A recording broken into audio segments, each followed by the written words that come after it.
We need to proceed to a test of your controller.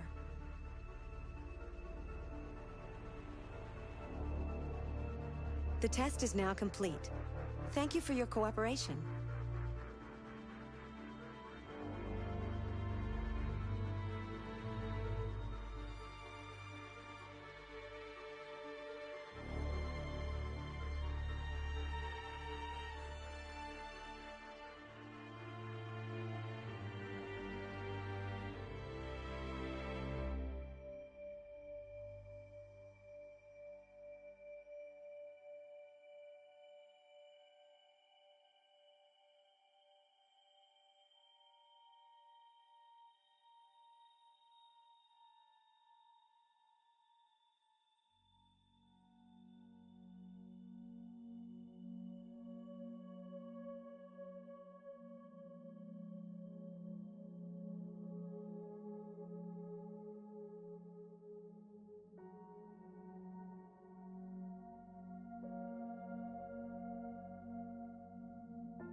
Did you know Detroit was on the Underground Railroad?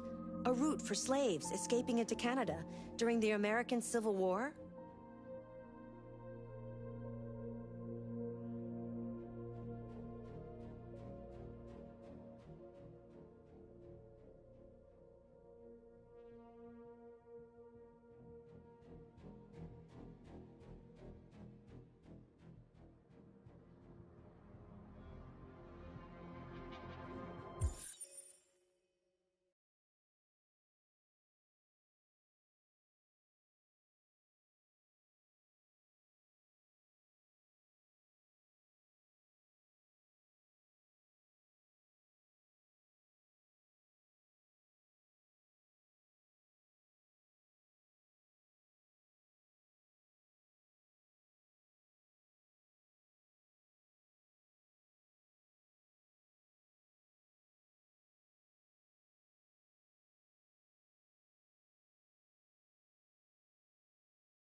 All right, well, let's have a look around. Let me know if you find anything. Okay, Lieutenant.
They didn't break in?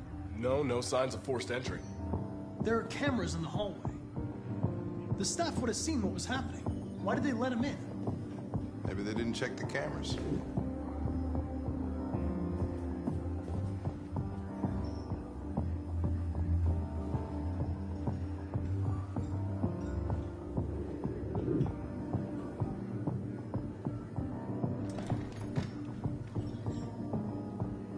We stored the station androids in the kitchen. There's no evidence that they were involved, but we didn't know what else to do with them.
Made their way up through the whole building, past all the guards, and jumped off the roof with parachutes. Pretty fucking impressive, I'd say.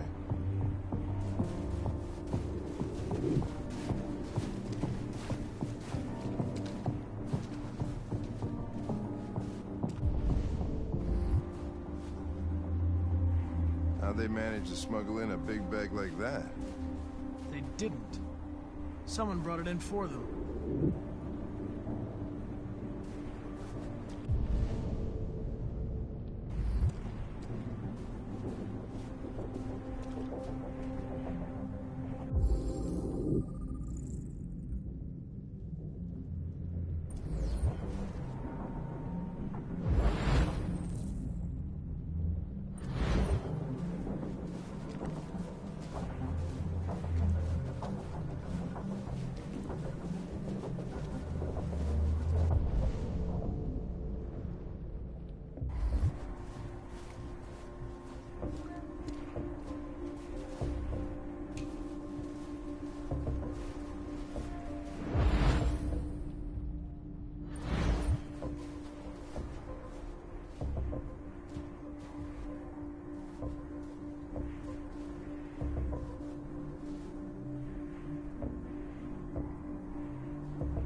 We ask that you recognize our dignity, our hopes, and our rights.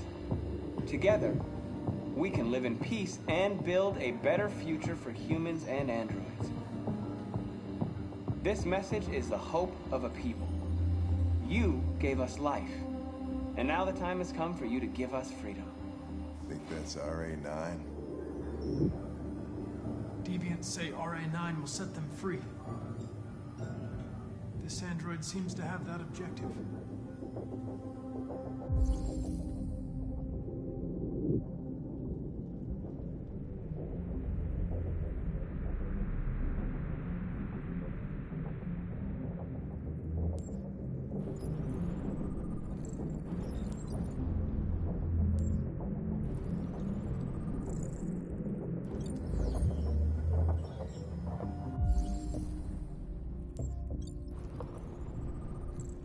See something?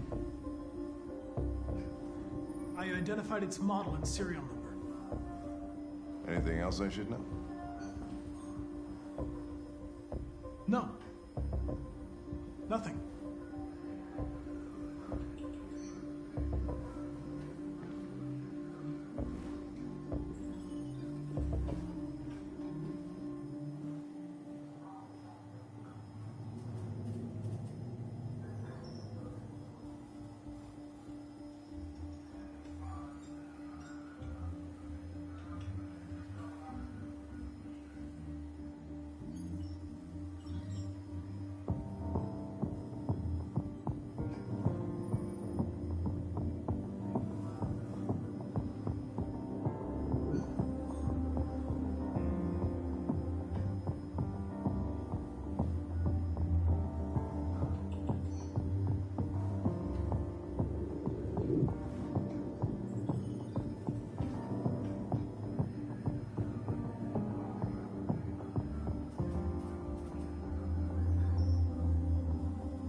What is your function? I am a broadcast operator. State your model. Model GB300. Serial number 336-445-581. Has anybody accessed your memory recently? Not to my knowledge. Were you present when the Deviants broke in? I do not remember. Run a diagnostic. All systems fully operational. Have you been in contact with any other androids recently? Only station androids in the normal course of my function. One of you saw the attack on the surveillance cameras and said nothing. Which means there's a deviant in this room. And I'm going to find out which it is.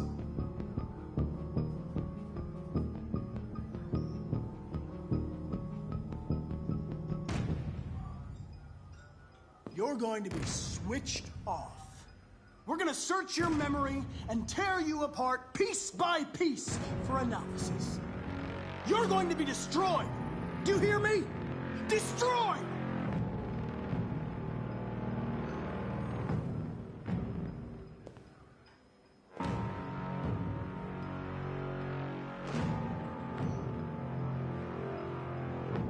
If you give yourself up, maybe I can convince the humans not to destroy you.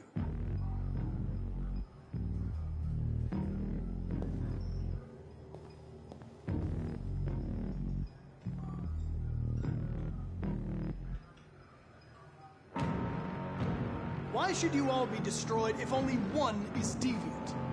Turn yourself in, or 2 innocent androids will be shut down because of you.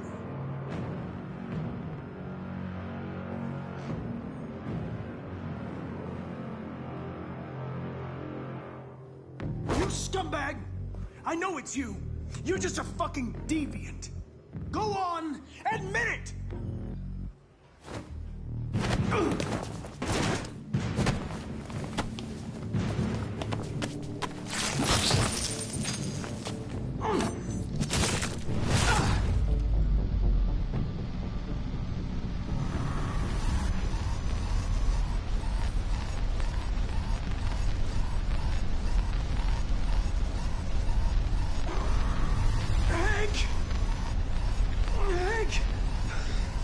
I need help.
It's a deviant! Stop it!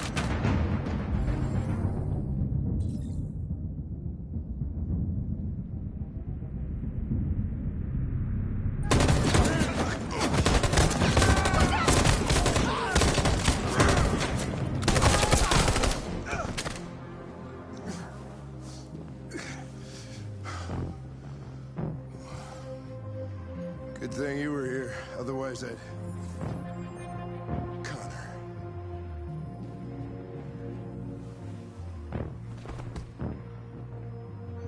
Connor, no.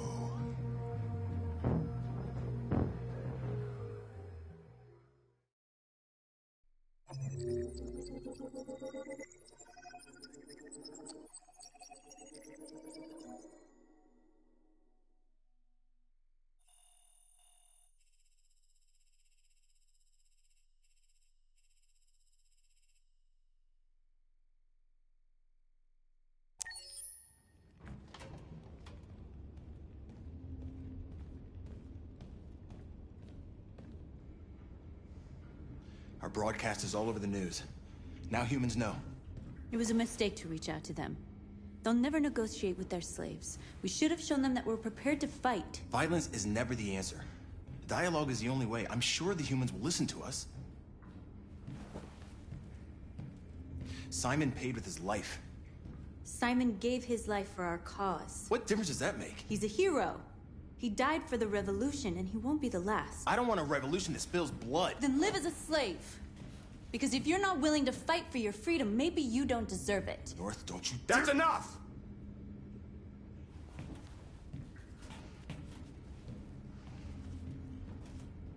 And now what are we gonna do?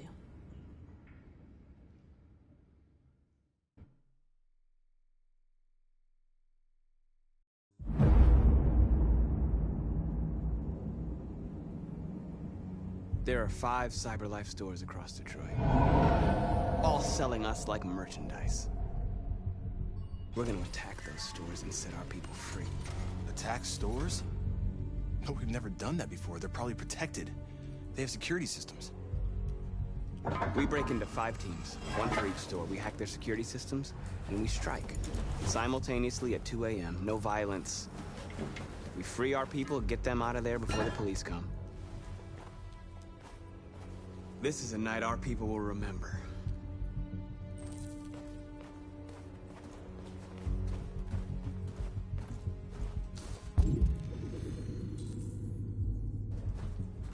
I've been waiting a long time for this.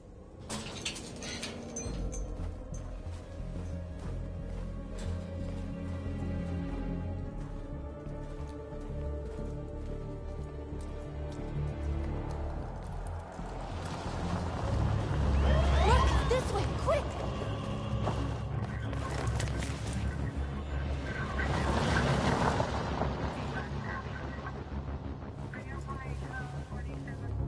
It's okay, they're gone. There's probably even more police in the area. We should be careful.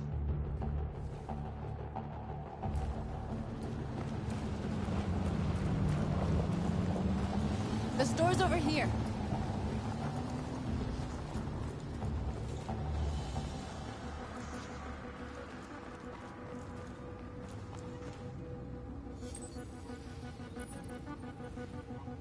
You're free.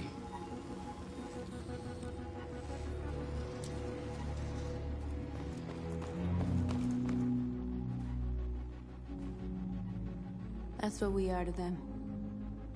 Just merchandise on display in a shop window. Soon they'll know what we really are. Let's get them out. We'll stick to the plan. We'll neutralize the alarm systems and secure the area. There's 10 minutes until all our teams attack. What are we waiting for?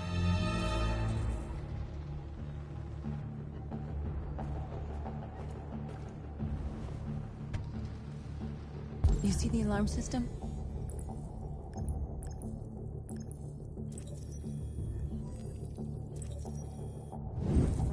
Found it.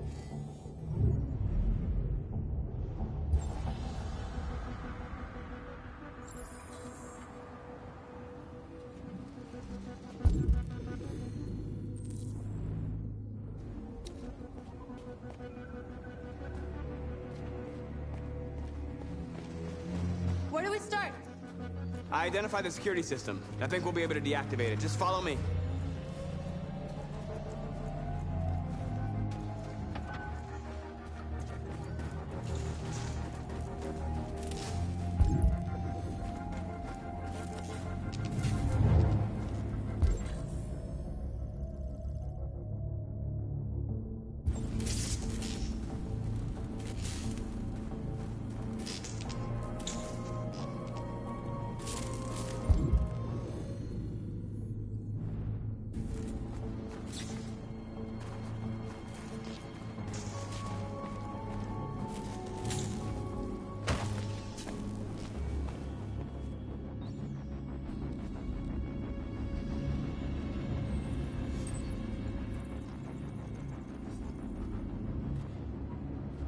You're awake now. Go to Jericho.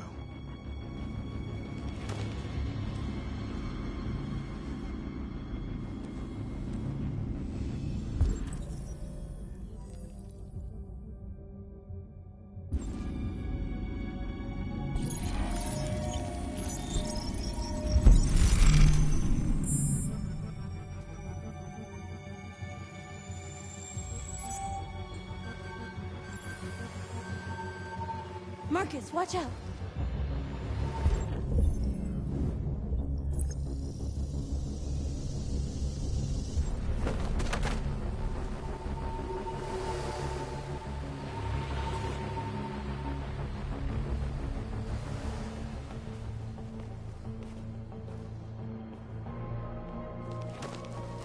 Nice job, Marcus.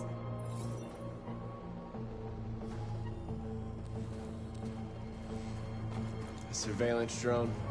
We need to get rid of it. It won't be easy to reach.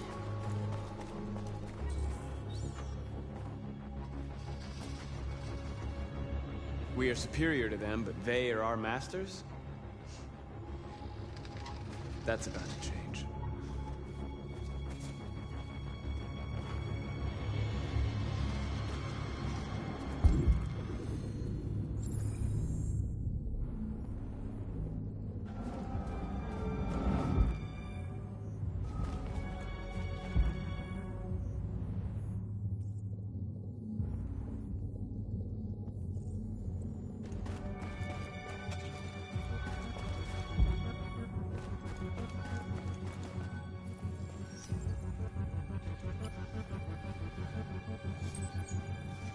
You're free.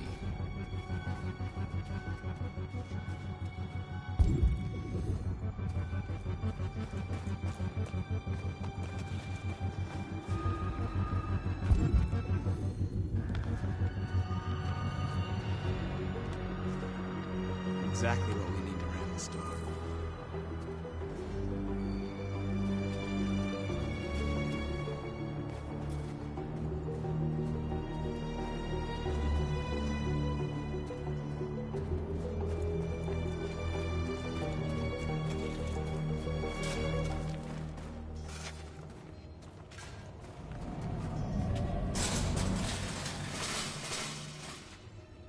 What are we waiting for?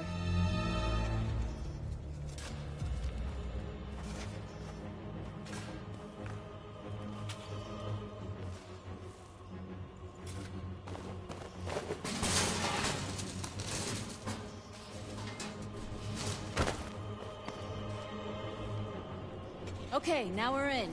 Let's get that truck out.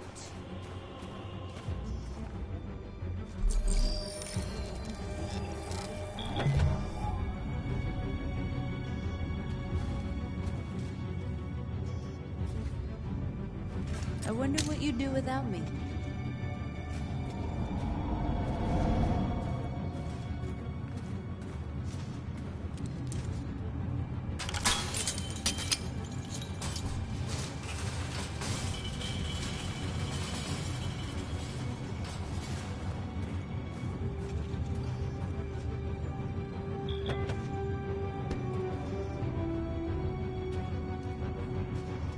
Change of plan? I just want to make sure we didn't forget anything.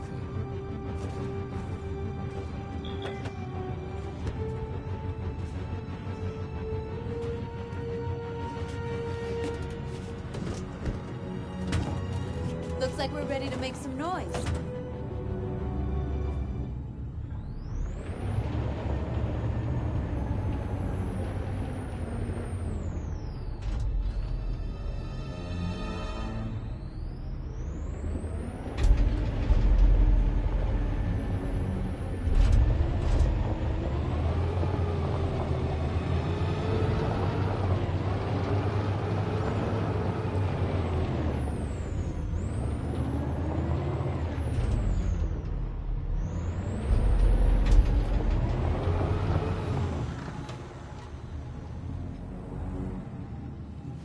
I knew we'd end up doing something fun.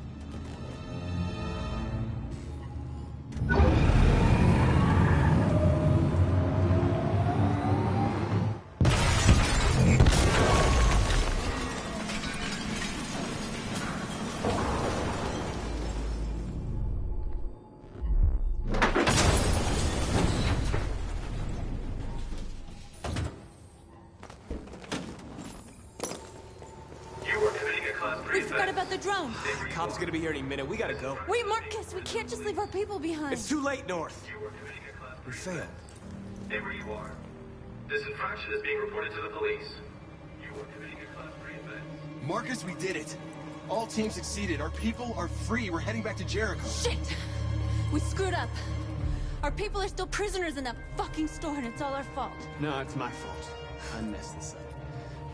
At least our other team succeeded. How could you get this so wrong? I thought you knew what you were doing. I did what I could. I'm sorry that's not enough for you. No, it's not enough. This is a war we're fighting with the humans. If we fail, they'll destroy us. The fate of our people is in your hands. You have to succeed. You have no choice.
Still immortal, huh, Connor?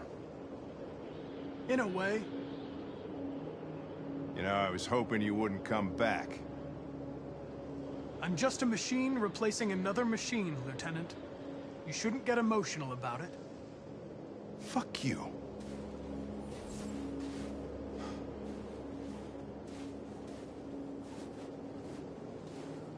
How did you find Kamsky? I remember this guy was all over the media when CyberLife first started selling androids. I made a few calls. Here we are.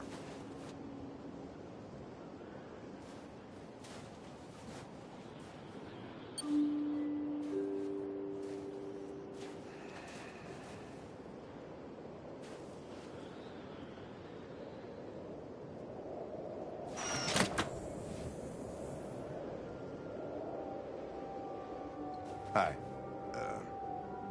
I'm Lieutenant Hank Anderson, Detroit Police Department. I'm here to see Mr. Elijah Kamsky. Please, come in. Okay.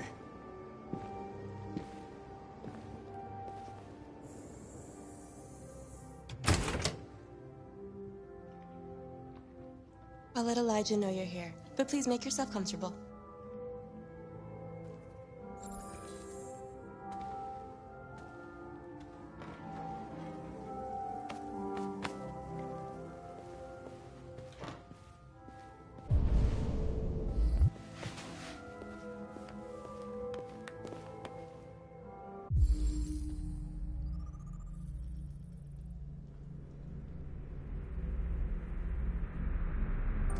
Nice girl. An RT-600. The first CyberLife android to pass the Turing test. I didn't ask for... Amanda. The technical specs, I just said she was nice. Nice place. Guess androids haven't been a bad thing for everybody. You're about to meet your maker, Connor. How's it feel? Kamsky is one of the great geniuses of the 21st century. It'll be interesting to meet him in person. Sometimes I wish I could meet my creator face to face. I'd have a couple of things I'd want to tell him.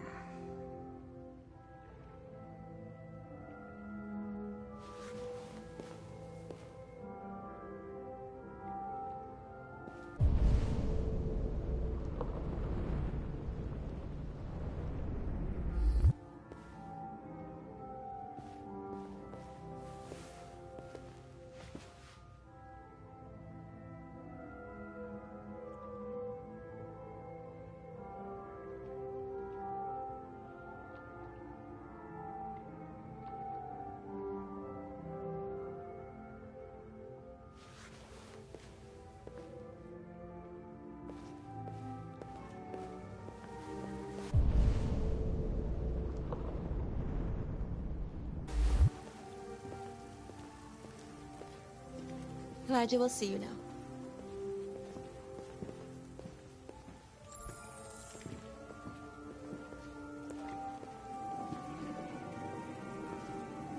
Mr. Kamsky.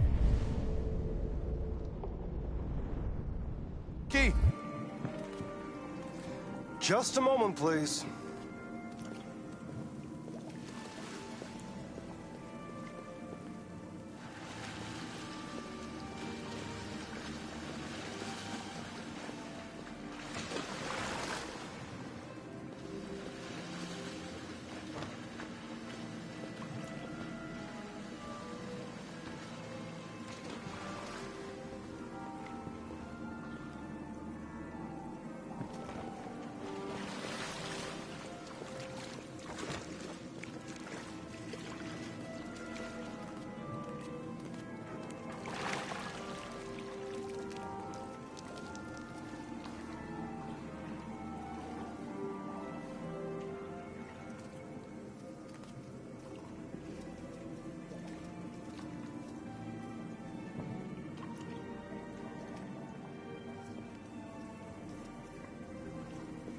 I'm Lieutenant Anderson. This is Connor. What can I do for you, Lieutenant? Sir, we're investigating deviants. I know you left CyberLife years ago, but I was hoping you'd be able to tell us something we don't know.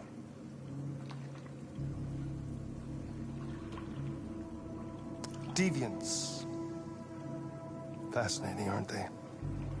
Perfect beings with infinite intelligence, and now they have free will. Machines are so superior to us. Confrontation was inevitable. Humanity's greatest achievement threatens to be its downfall.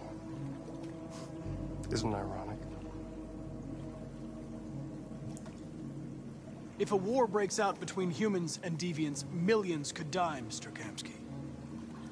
It's quite a serious matter. All ideas of viruses that spread like epidemics. Is the desire to be free a contagious disease? Listen, I didn't come here to talk philosophy. The machines you created may be planning a revolution. Either you can tell us something that'll be helpful, or we will be on our way. What about you, Connor? Whose side are you on? I have no side. I was designed to stop deviants, and that's what I intend to do. Well, that's what you're programmed to say. But you...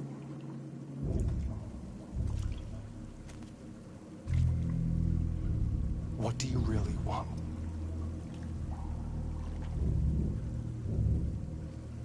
I believe we're the ones asking the questions. Chloe? I'm sure you're familiar with the Turing test. Mere formality. Simple question of algorithms and computing capacity. What interests me is whether machines are capable of empathy. I call it the Kamsky test. It's very simple, you'll see. Magnificent, isn't it? One of the first intelligent models developed by CyberLife. Young and beautiful forever. A flower that will never wither. What is it really? A piece of plastic imitating a human? Or a living being? With a soul?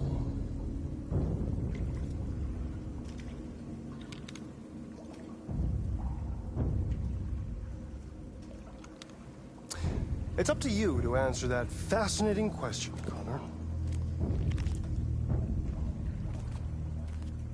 Destroy this machine, and I'll tell you all I know. Or spare it, if you feel it's alive. But you'll leave here without having learned anything from me. Okay, I think we're done here. Come on, Connor, let's go. Sorry to get you out of here. What's more important to you, Connor? Your investigation, or the life of this android? Decide who you are. An obedient machine. Or a living being. endowed with free will. That's enough. Connor, we're leaving. Pull the trigger. Connor! Don't! And I'll tell you what you want to know.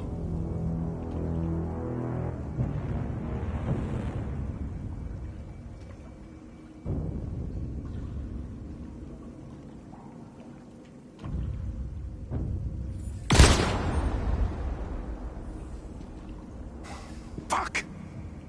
Test negative. You choose your investigation over the life of another android, you feel no empathy.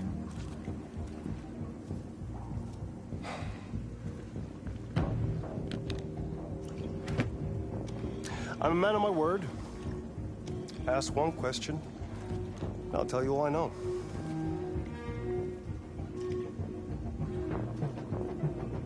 I want to know who RA9 is. RA9. The Origin. The first android to awaken. A strange phenomenon, like a spontaneous religion. I don't know who RA9 is. I don't even know if it really exists. Maybe it's a messiah. Maybe it's just a myth. But deviants need to believe in something bigger than themselves, even if it's irrational. That's something they have in common with humans. An interesting question, Connor. But maybe not the one you needed to ask.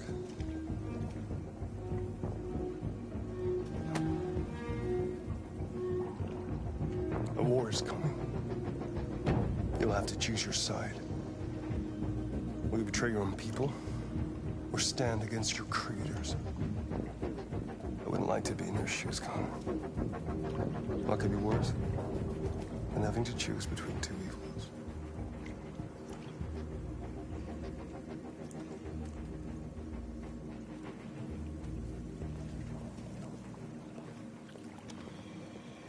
By the way, I always leave an emergency exit in my programs. You never know.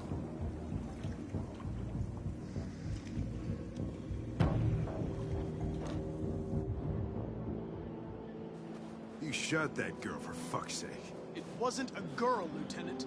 It was a machine that looked like a girl. You put your gun against her head, and you blew her fucking brains out!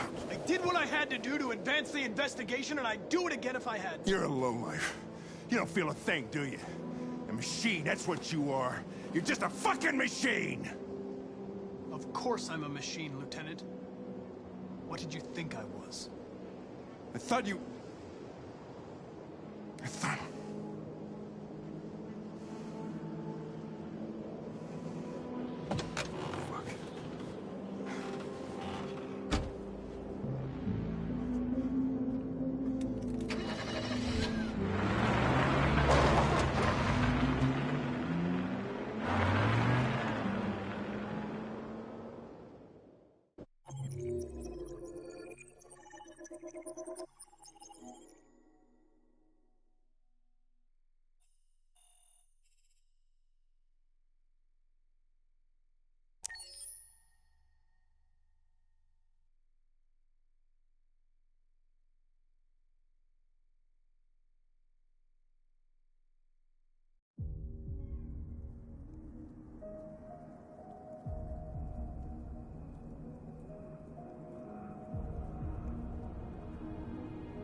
I was wondering where you were.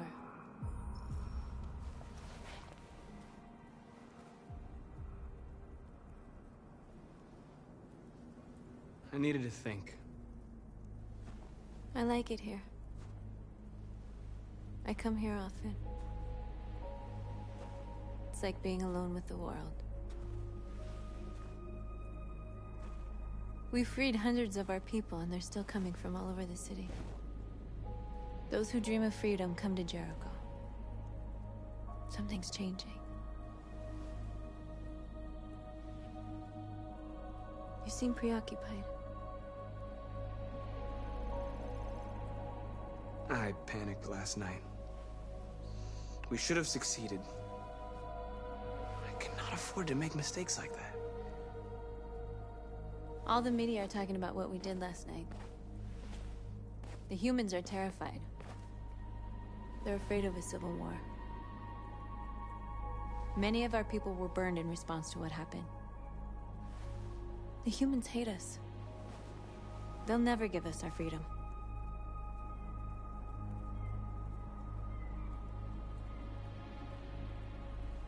No, not all humans are the same.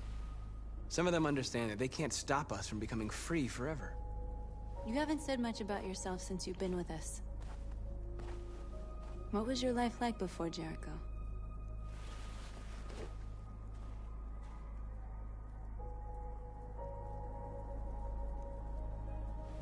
I was caring for an old man. He was like a father to me.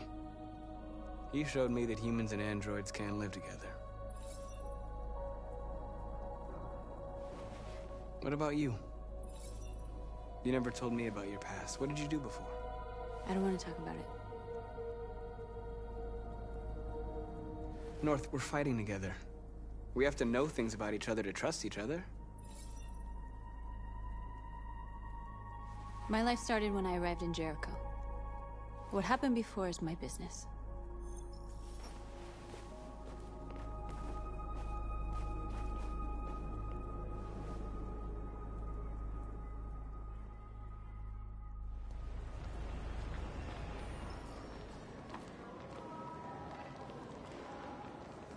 This is suicide.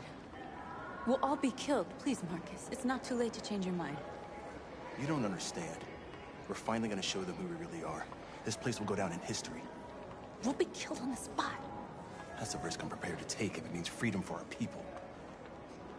Marcus, please don't do this. They'll understand. We'll make them understand. This is the only way. There are androids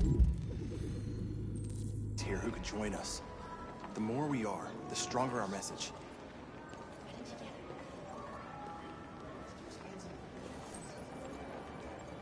You're free.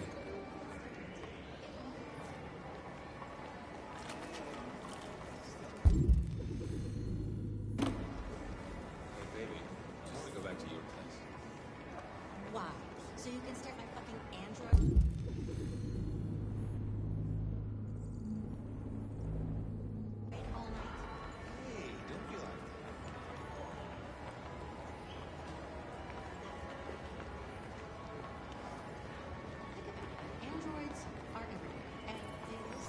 Come with us.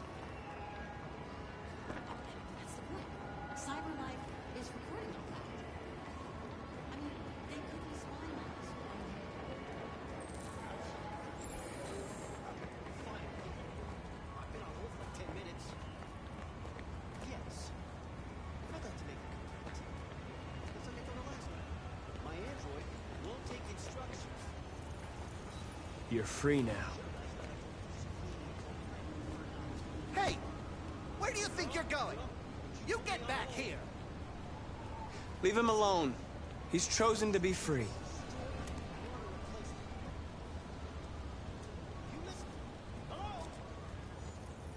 I need to block the street.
free now.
Hey!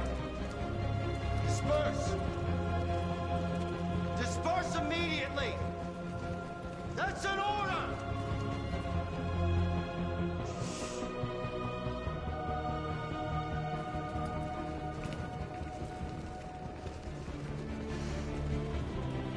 Jesus fucking Christ! Dispatch, this is Patrol 457. I got a lot of androids down here.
We came here to demonstrate peacefully and tell humans that we are living beings. All we want is to live free. This is an illegal gathering. Disperse immediately or we will open fire. We're not looking for confrontation. We've done no harm. We have no intention of doing any. But know that we are not going anywhere until we have secured our freedom. I repeat, this is an illegal gathering. If you do not disperse immediately, we will shoot. Marcus, they're gonna kill us. We have to attack. There's more of us. We can take them. If we attack, we'll start a war. We have to show them we're not violent. We should just stand our ground, even if it means dying here. This is your last chance. Disperse immediately, or you will all be killed.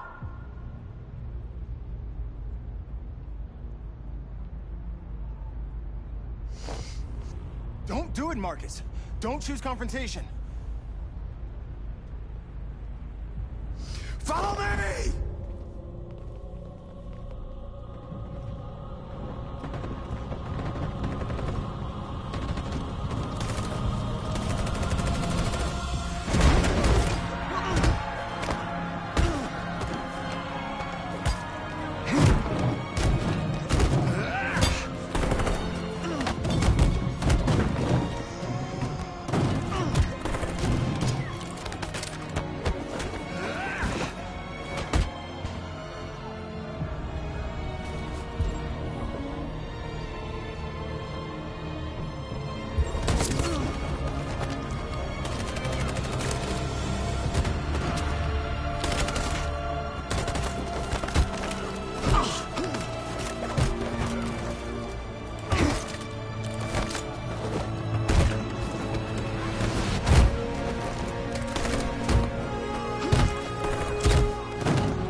After what happened today, the country is on the verge of a civil war. The machines are rising up against their masters. Humans have no choice but to destroy them.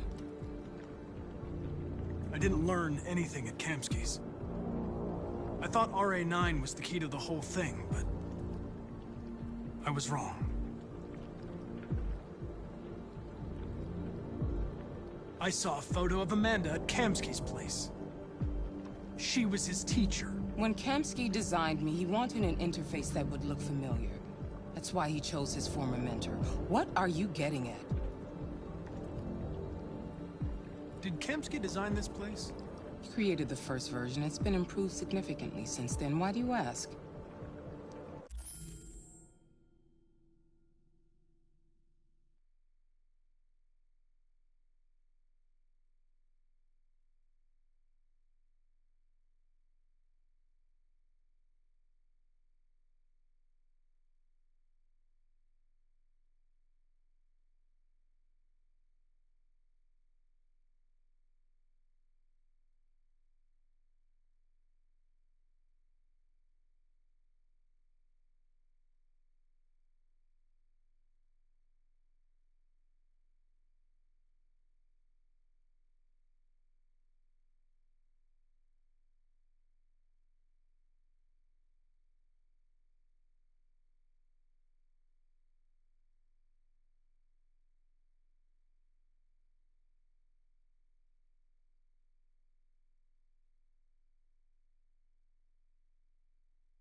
You didn't tell me everything you know about deviants, did you? I expect you to find answers, Connor. Not ask questions. Have you experienced anything unusual recently? Any doubts or conflicts? Do you feel anything for these deviants? Or for Lieutenant Anderson?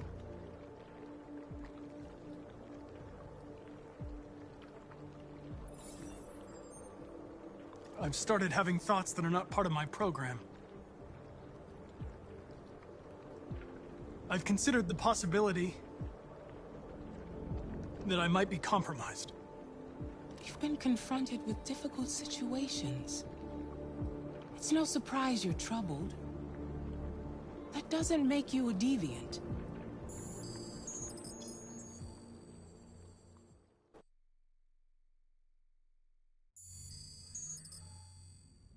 You're off the case. The FBI is taking over. What? But we're onto something. Wait, we just need more time. I'm sure we Hank, you don't get it. This isn't just another investigation. It's a fucking civil war. It's out of our hands now. We're talking about national security here. Fuck that. You can't just pull the plug now, not when we're so close. You're always saying you can't stand androids. Jesus, Hank, make up your mind. I thought you'd be happy about this. We're about to crack the case. I know we can solve it. For God's sake, Jeffrey, can't you back me up this one time? There's nothing I can do. You're back on homicide, and the android returns to cyberlife. I'm sorry, Hank, but it's over.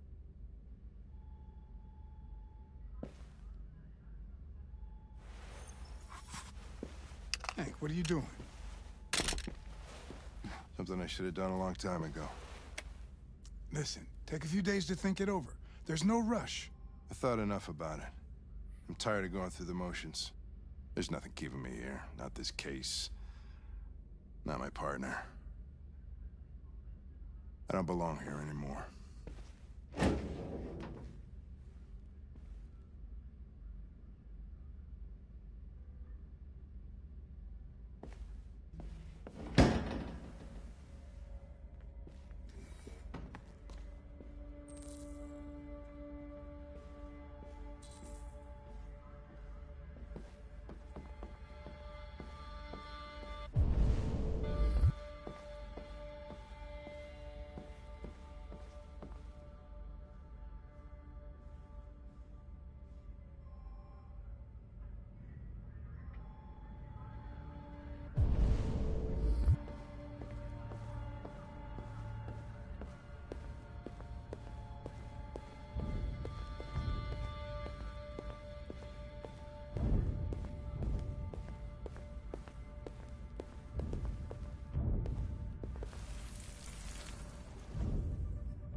I have orders, you know? Okay. He's escaping! Stop him!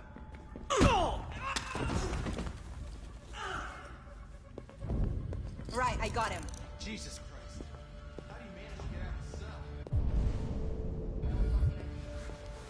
Come on, you. Get a move on.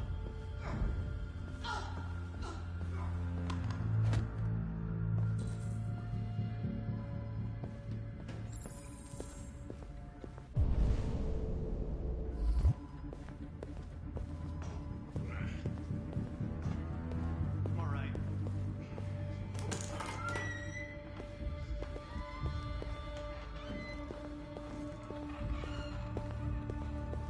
Hey, Connor. I'm talking to you, asshole. Where are you going? Hey, asshole, I'm talking to you.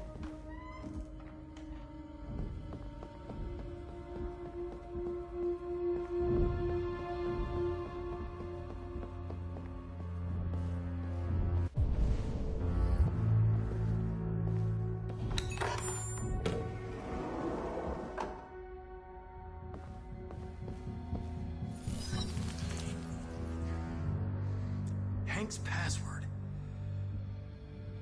What would a hard-boiled, eccentric police lieutenant choose?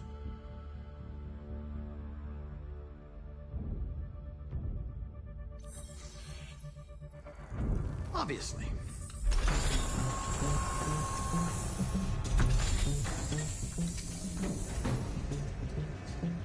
Where is Jericho? The answer's here somewhere. Which time? Rupert. The android with the birds.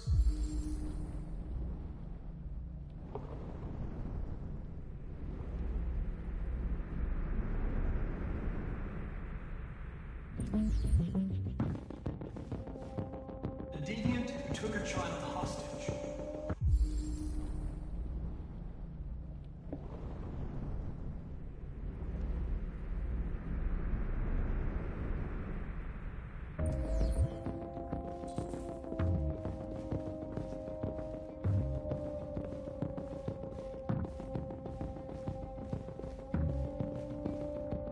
One of the deviants that hacked the TV station with Marcus. It must have known where the deviants are hiding.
Tracy's from Eden Prop. Were they headed to Jericho? Did they know how to get there?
It's dark. Where am I? I'm a deviant. Like you. I need your help. I want to go to Jericho. I don't recognize your voice. You're not one of us. I'll never tell you where Jericho is. Now leave me alone.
I know you were headed to Jericho.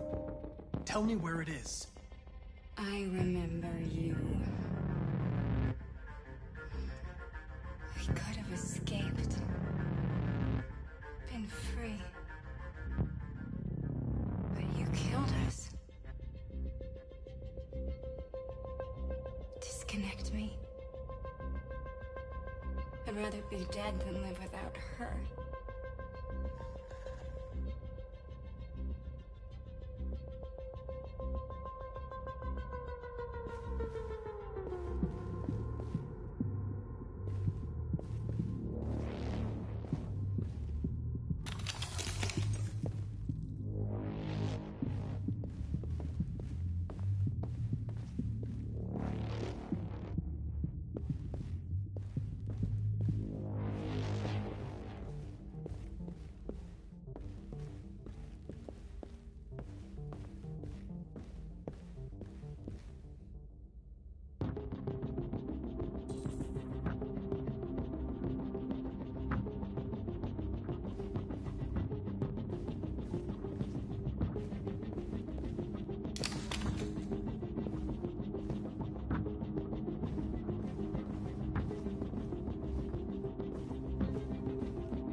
lied to me, Connor. I trusted you, and you lied to me. You were going to kill that child. You gave me no choice. I need to find Jericho. Do you know where it is? You're wasting your time. I don't know anything about Jericho. But I hope that one day, you pay for what you did to me.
My love.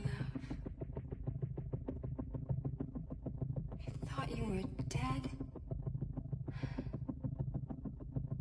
We'll get out of here. We'll be free. I promise. Tell me where Jericho is. Give me your hand.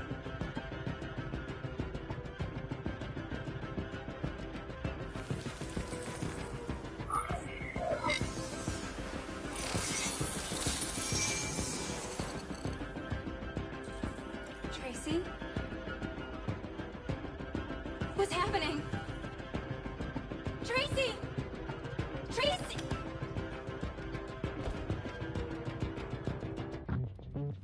I've been dreaming about this since the first second I saw you. Don't do it, Gavin. I know how to stop the deviants. You're off the case. And now, it's gonna be definitive.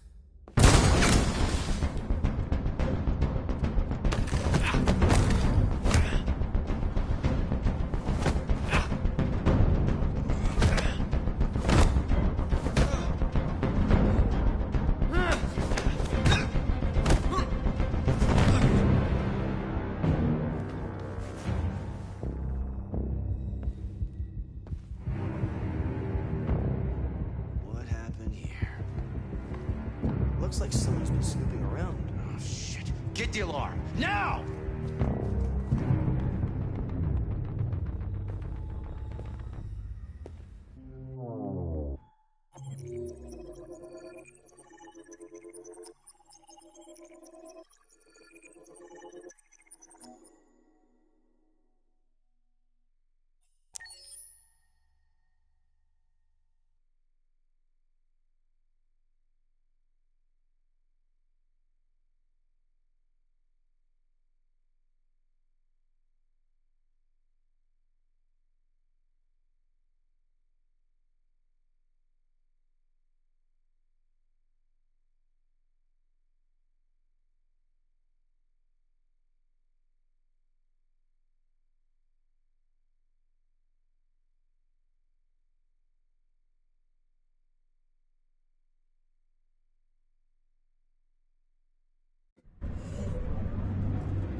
conducting...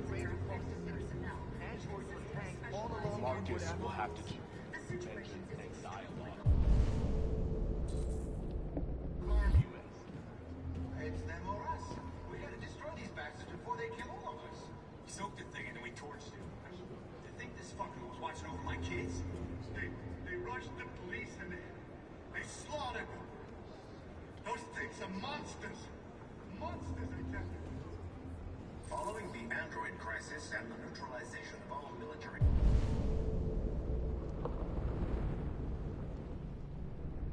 androids, American forces in the Arctic have been forced to withdraw, leaving the way clear for the Russian army.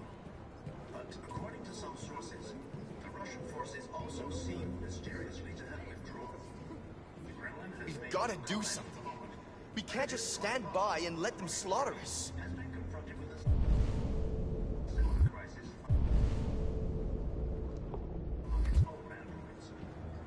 The chairman of the United Nations, Douglas Crowell, has called for the organization of an international... They'll kill us all if we don't do something. In any case, the danger of a third world war seems to have been ruled out for the moment. There was a veritable groundswell of violence in Detroit this morning.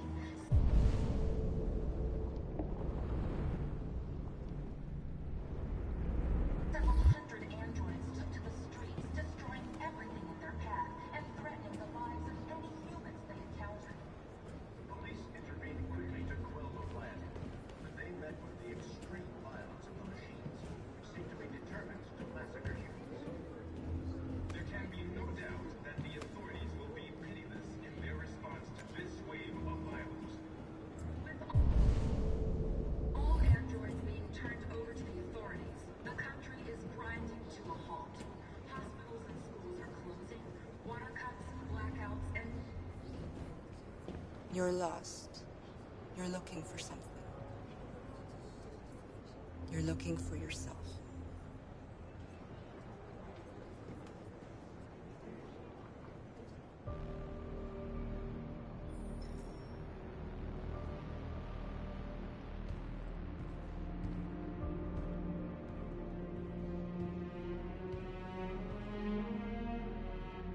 We're short on blue blood and biocomponents.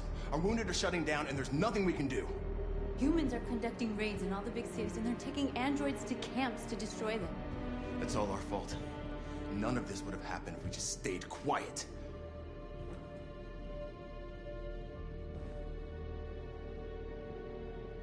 What are we supposed to do? Live like cowards just to survive? We just want to be free. That's a crime? It was a peaceful march, and you chose to attack. Now hundreds of humans and androids are dead. You reap what you sow.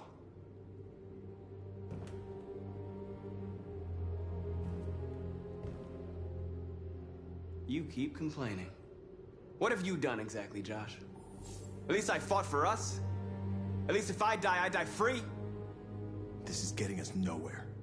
He's right. All that matters now is what we do next. Marcus?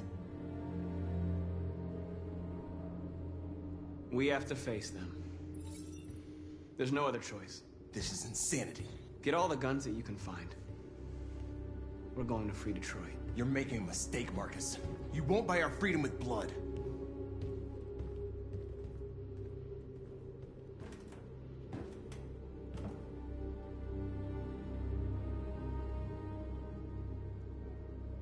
Is this what we dreamed of? They can't stop what we've started. Since you've been here, you've given us hope. You've given me hope. Today, a deviant arrived in Jericho and he told me that he stole a truck transporting radioactive cobalt. He said that he abandoned the truck somewhere in Detroit and rigged it to explode. I convinced him not to do it. To give me the detonator. A dirty bomb. We can't lose this war, Marcus. If humans overcome us, our people will disappear forever. This may be our only chance to survive if things go wrong.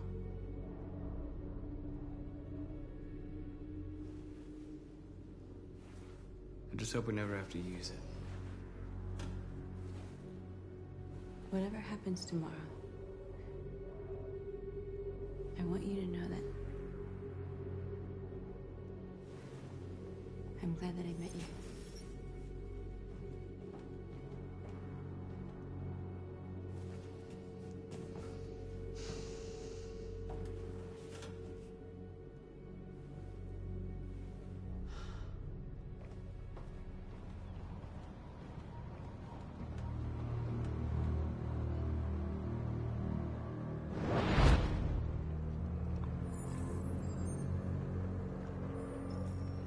Well done, Connor. You succeeded in locating Jericho and finding their leader. Now deal with Marcus. We need it alive.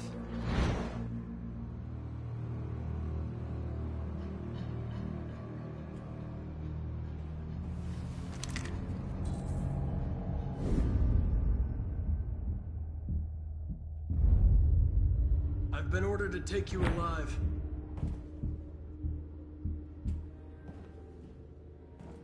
But I won't hesitate to shoot if you give me no choice.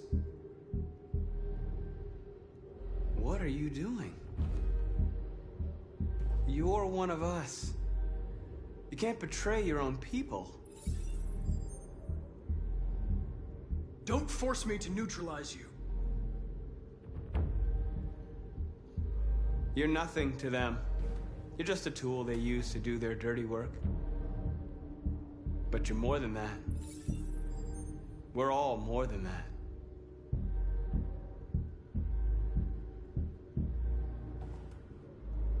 You're Connor, aren't you? That famous deviant hunter. Well, congratulations. You seem to have found what you were looking for. Stay back, or I'll shoot.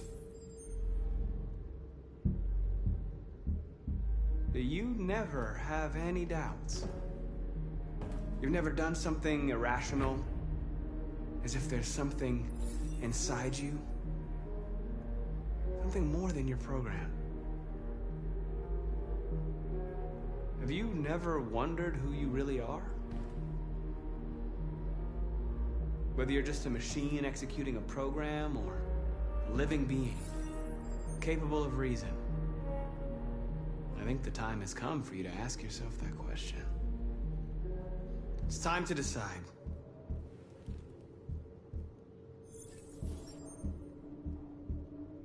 Nice try, but I'm no deviant.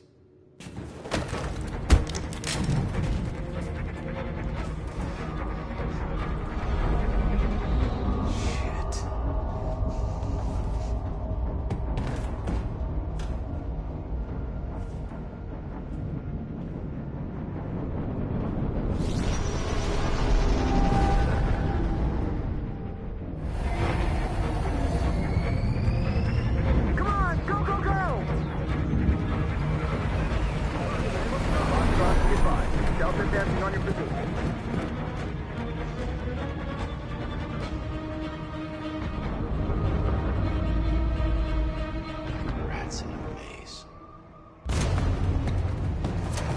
They're coming from all sides. Our people are trapped in the hold. They're gonna be slaughtered.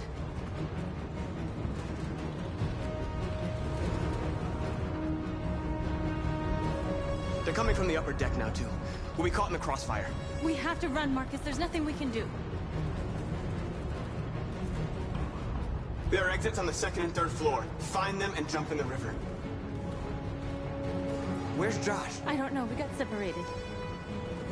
We have to blow up Jericho. If the ship goes down, they'll evacuate, and our people can escape. You'll never make it! The explosives are all the way down in the hold. There are soldiers everywhere. Go and help the others. I'll join you later. Marcus! I won't be long.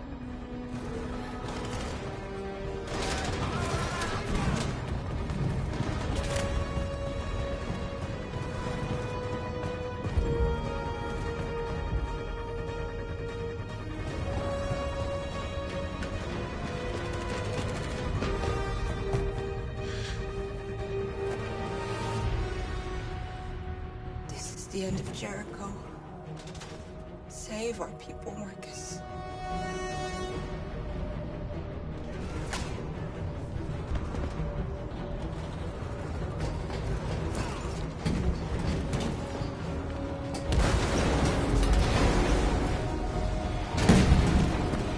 Watchdog will pump outside. Request order. Don't let it get out. If they give you any trouble at all, shoot them. Affirmative. Will go.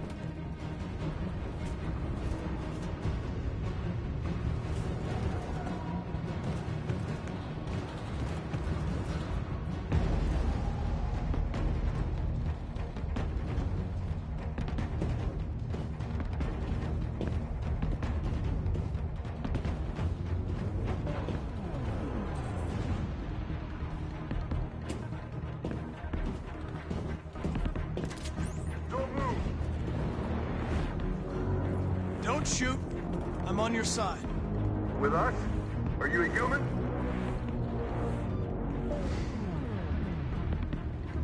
Obviously. What do I look like? DPD, I work with Lieutenant Hank Anderson. We're on a stakeout. If I knew you were coming, I would have brought some donuts.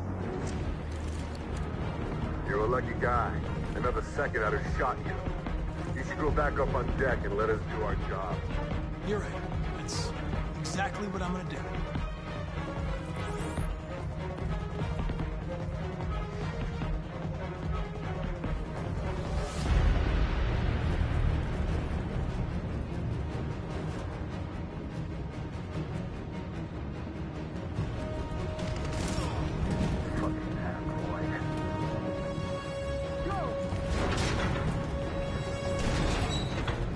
Find their leader. No! Affirmative. Please don't kill us! On your knees, get out of here now. Curtis! We haven't done anything wrong! Please! Shut up!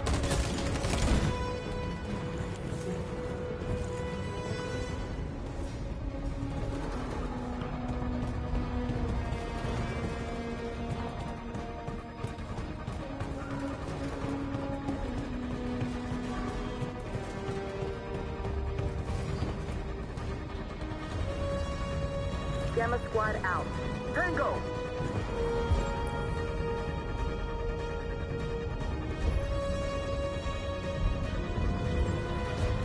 Stop!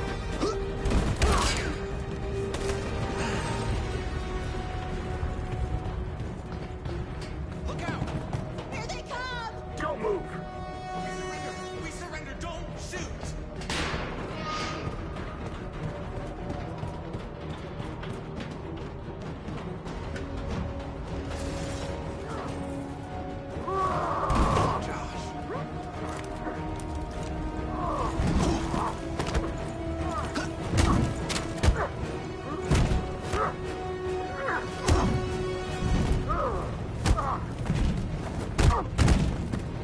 Quick, this way! Find North. I'll join you later.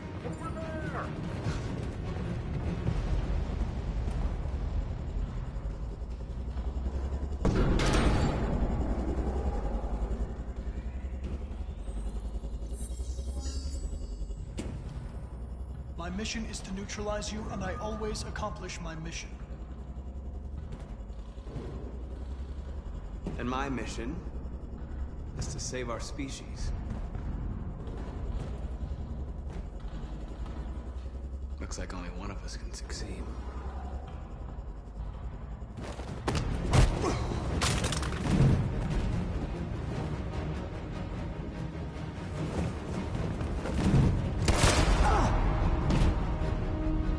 I didn't want this. We'll meet again, Marcus. This isn't over.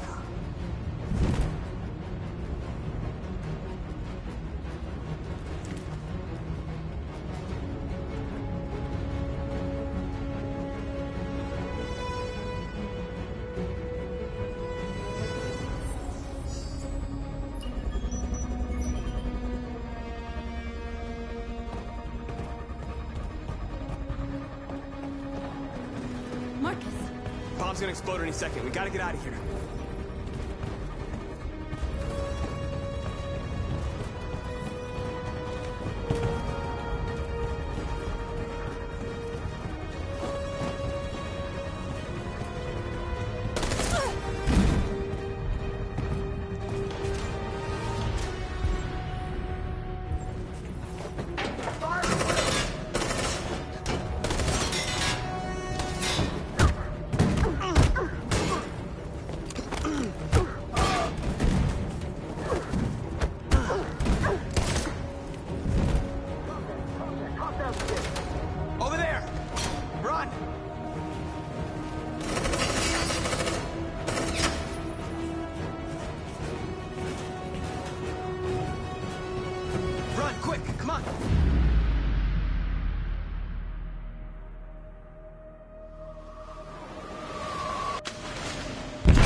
detonated an explosive in the hold. The ship is sinking, sir. The men to evacuate. Calling all units. Abandon ship and evacuate immediately. It's an over, Marcus.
I miss you, Carl.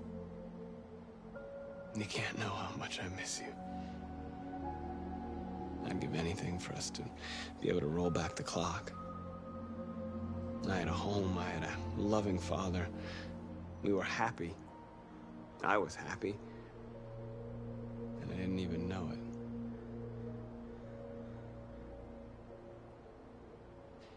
I don't know what to do anymore. All of my options are bad ones. No matter what I decide, I know there will be blood.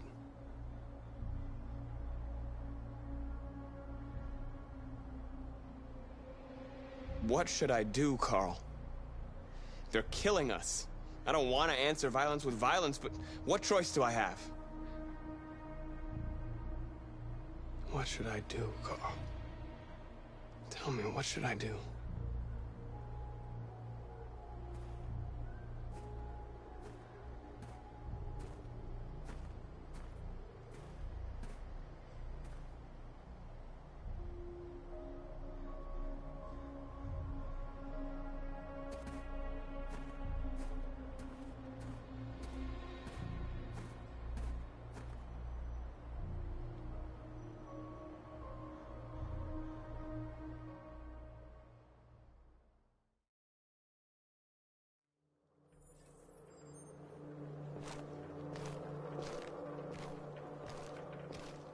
The previous Connor failed its mission. You're going to replace it. You know what you have to do, don't you? Destroy the leader of the Deviants. Go, Connor. Don't disappoint me.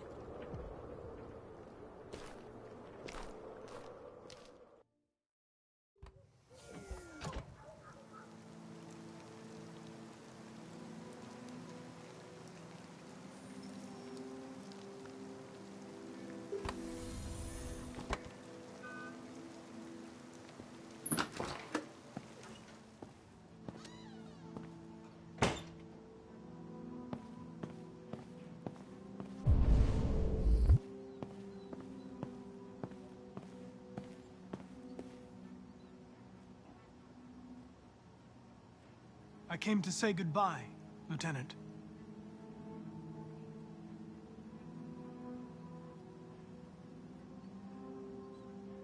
I know I'm responsible for what happened, Lieutenant.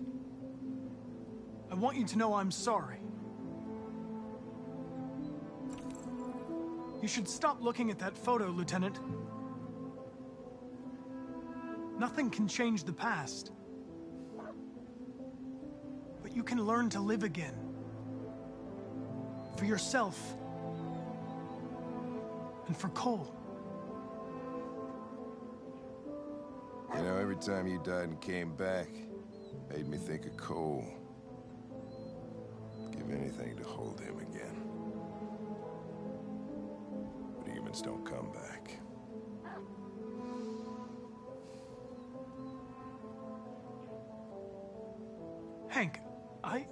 Now leave me alone. Go on, complete your mission, since that's all you care about.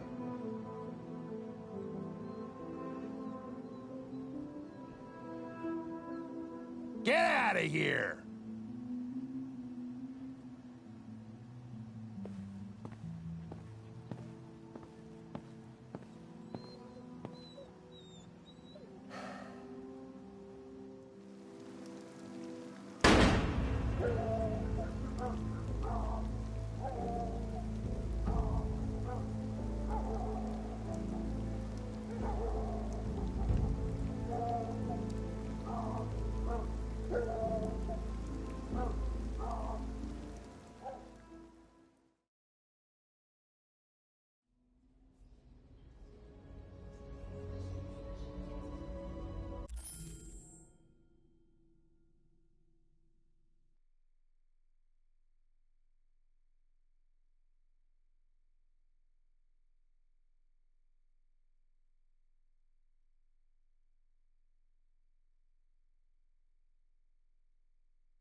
If it weren't for you, I'd be dead.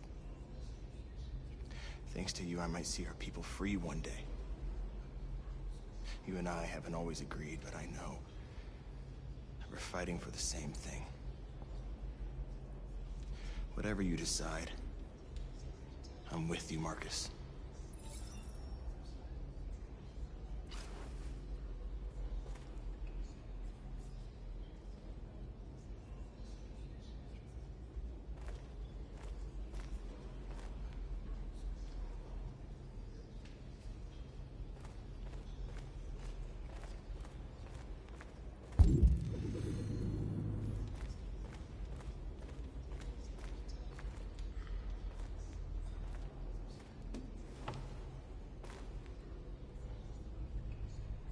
They say they don't want to take any risks with deviants.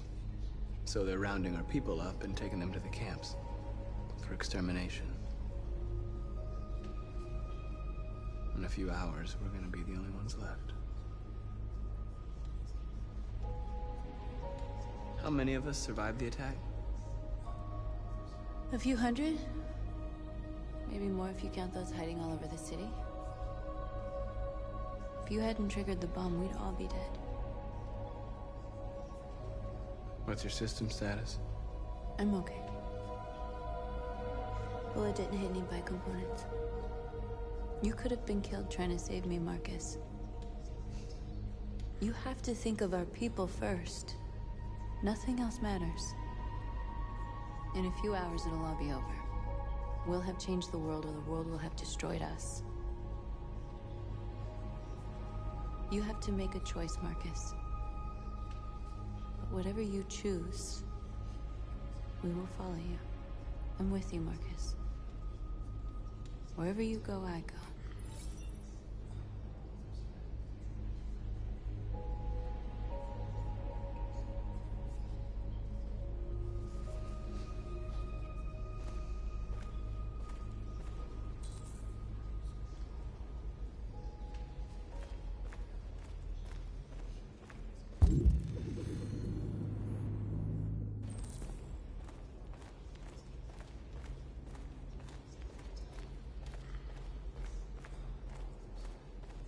Humans have decided to exterminate us. Our people are packed in camps right now, being destroyed. Time has come to make a choice. One that very well may determine the future of our people.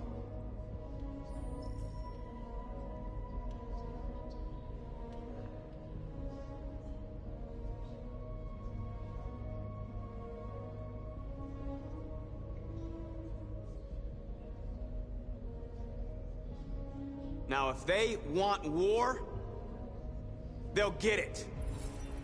We are going to fight for our freedom, and we will succeed or die. Are you ready to follow me?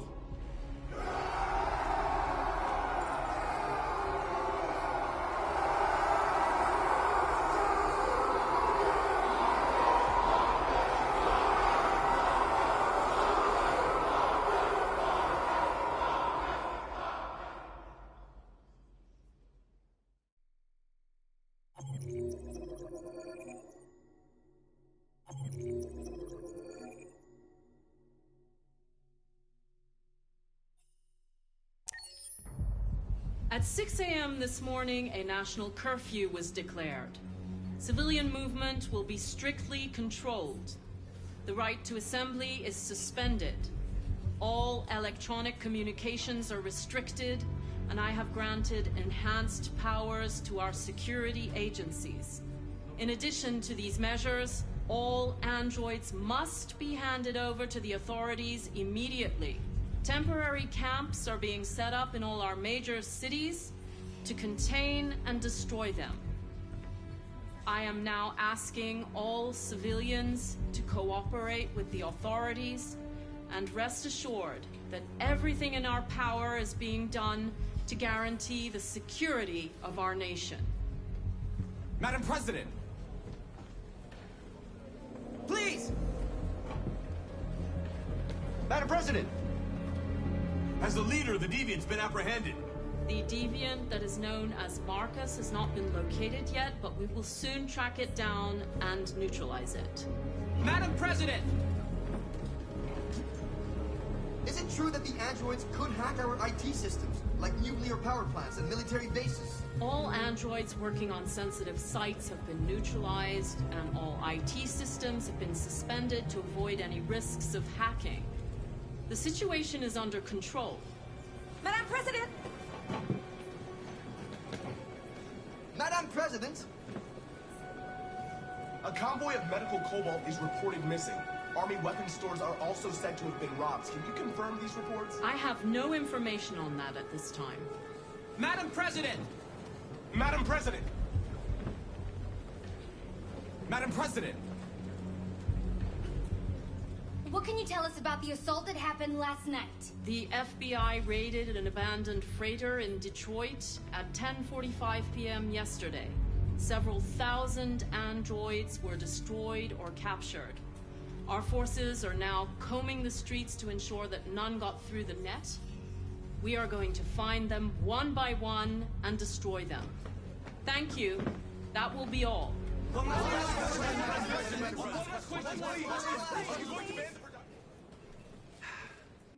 Today, November 11, 2038, is the day the android people rose up against their oppressors.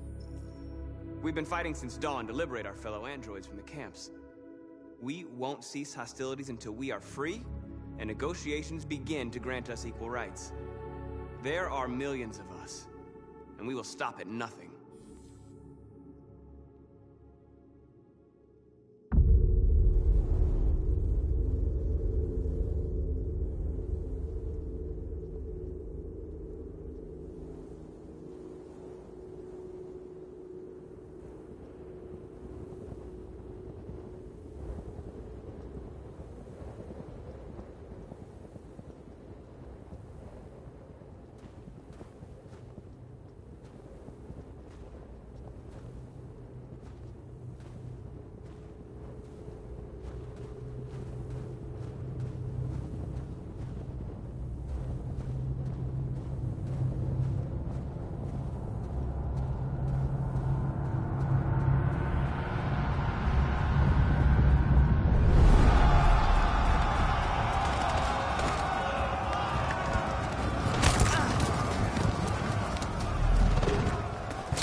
Put the rifle down and turn around with your hands in the air!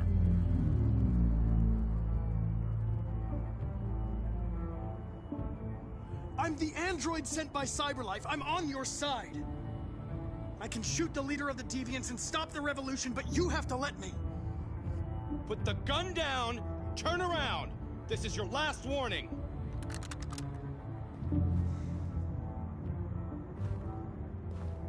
I know you. Connor. The android from that hostage situation. I knew we'd meet again. My orders are to detain any androids I find. You're coming with me. You don't understand. My mission is too important to let you interfere.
You should have listened to me, Captain.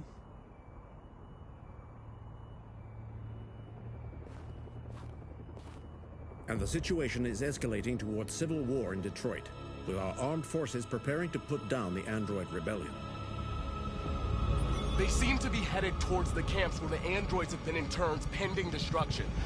Soldiers have taken up positions around the Hart Plaza camp. Authorities seem to be expecting a confrontation with the rebel androids here at any time.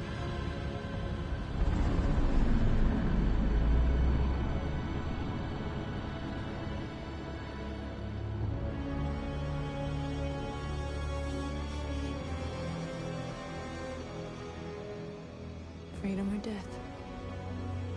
Freedom or death?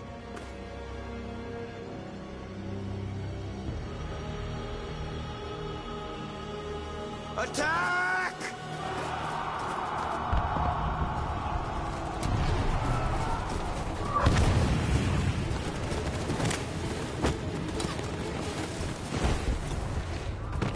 They've regrouped.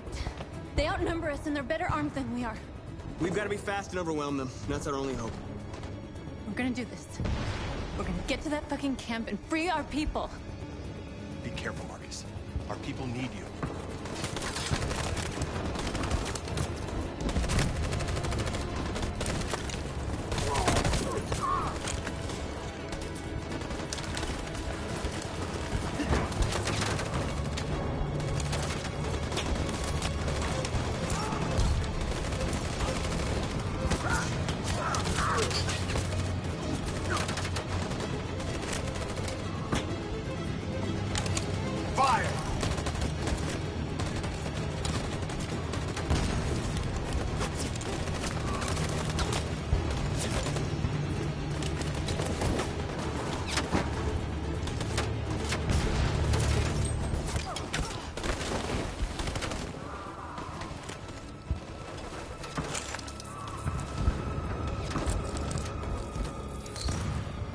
Save me this time, Marcus. The blood we spill will be on our hands.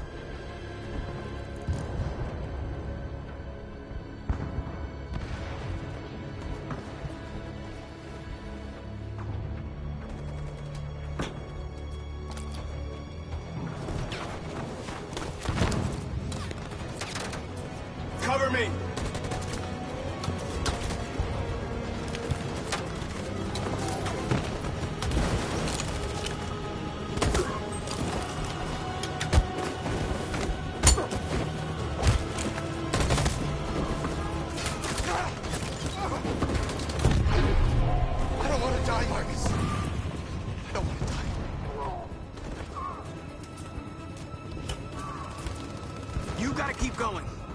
nothing else we can do, all right? Come on.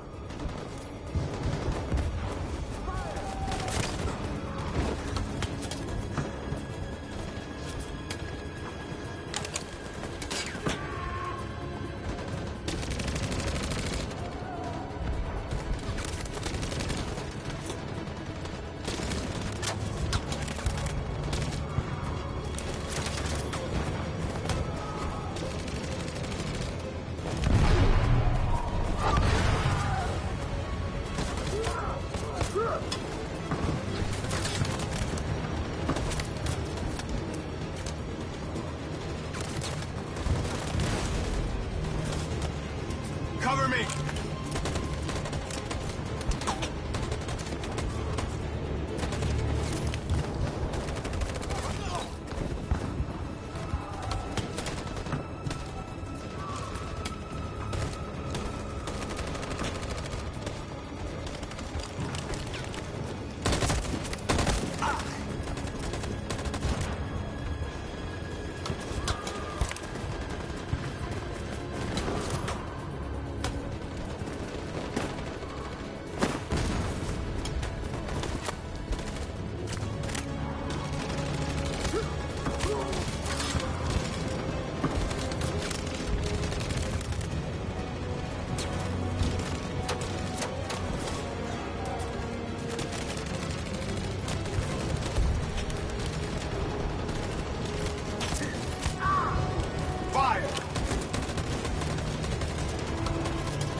On my signal.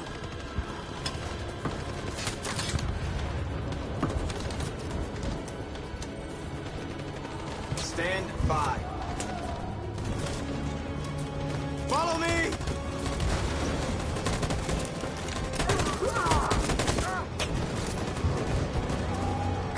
We can't move forward! That machine gun is taking down everything that moves!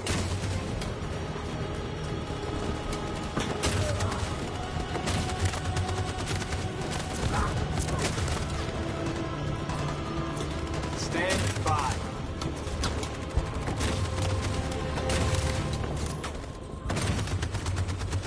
In position.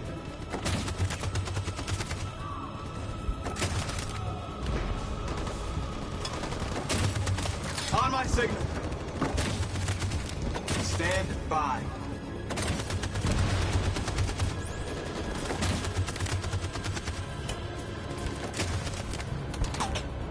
In position.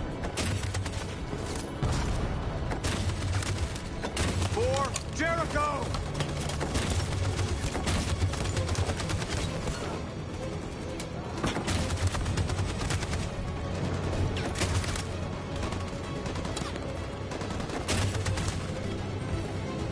Stand by. In position.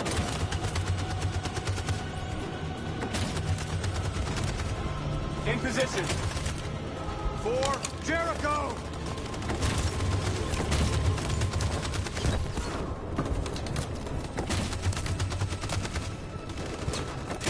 In position. Stand by. In position. For Jericho!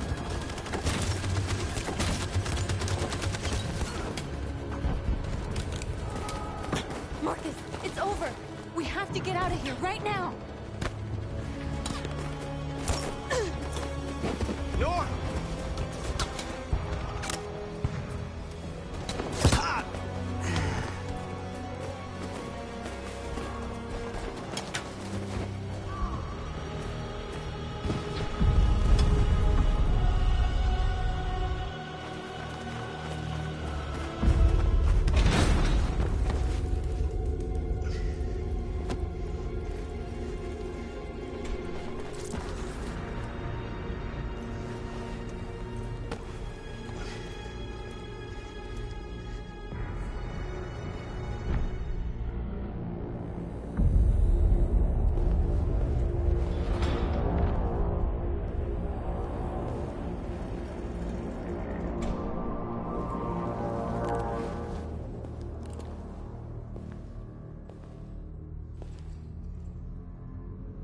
humans won.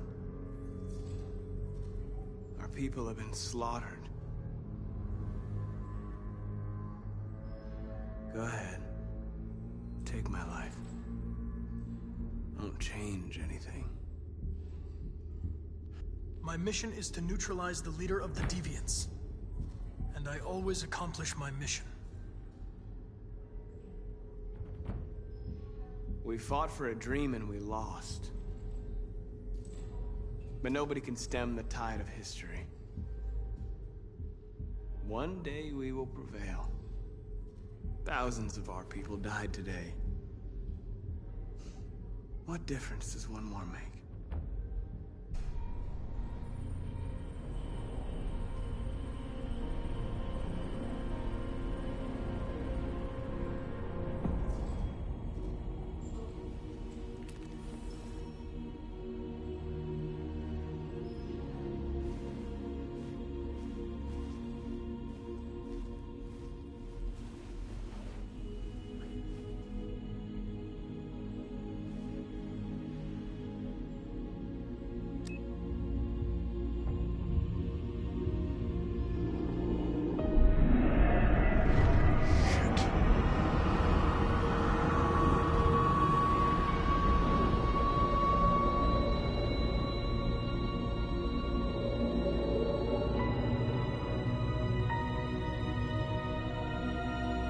There has just been an explosion in Detroit.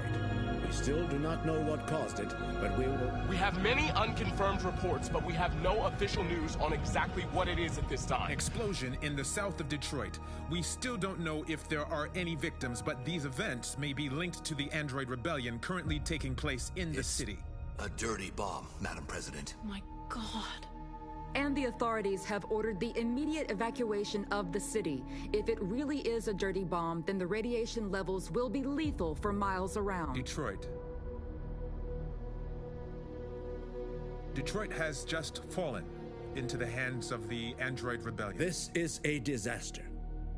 An unprecedented disaster. Today, deviant androids triggered a dirty bomb in Detroit. This bomb released fatal levels of radioactive toxic waste.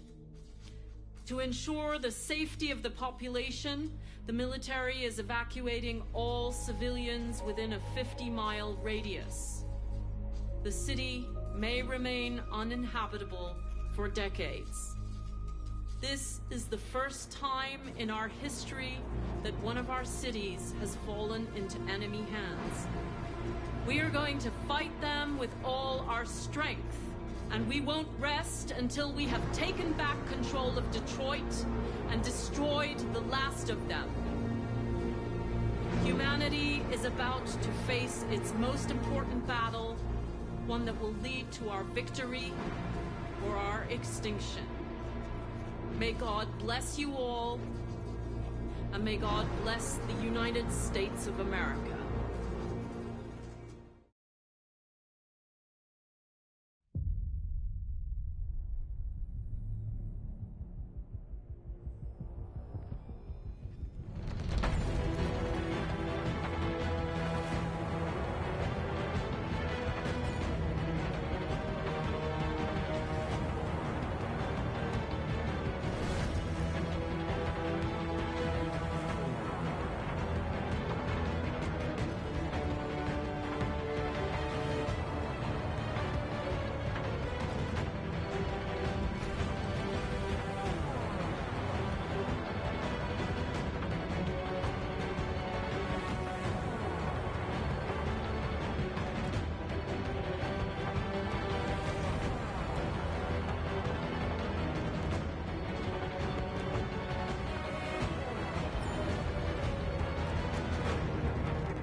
There's something I need to tell you. As I watched you play, something has changed in me. I feel different. I feel I am someone. I need to leave this place and discover who I am. It means we won't see each other anymore. I won't be there to watch you play. But I'll be free. Do you agree to let me go?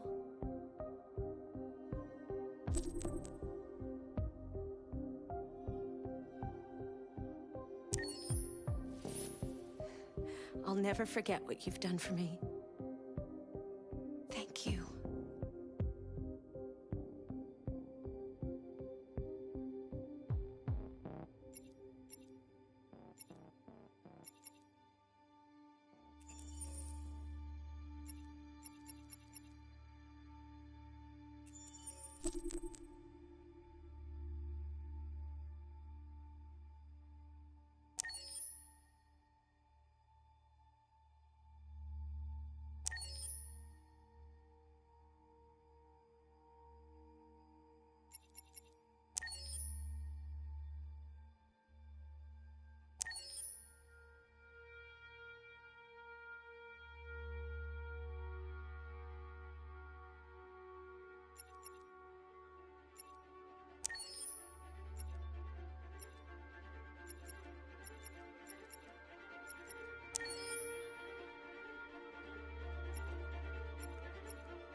My name is Marcus.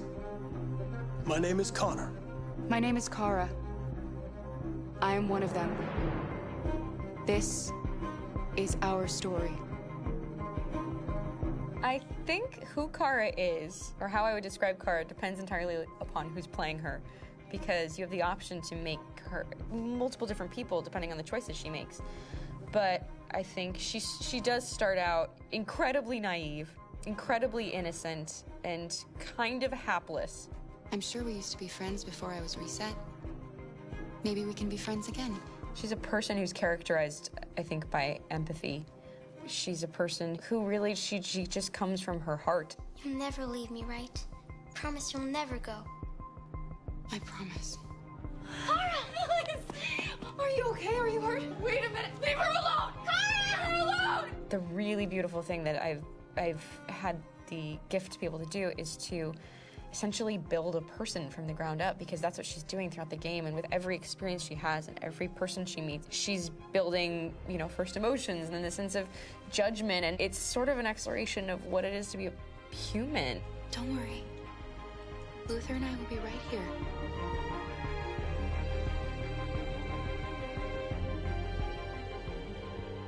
David and the creators have painted a really intriguing and engaging picture of a near future where we rely upon androids for a lot of our service class business, the class that serves us, that helps us, that handles our baristas and our drivers and our housemaids. And what is humanity, where we tap into it, how and why we treat each other the way that we do.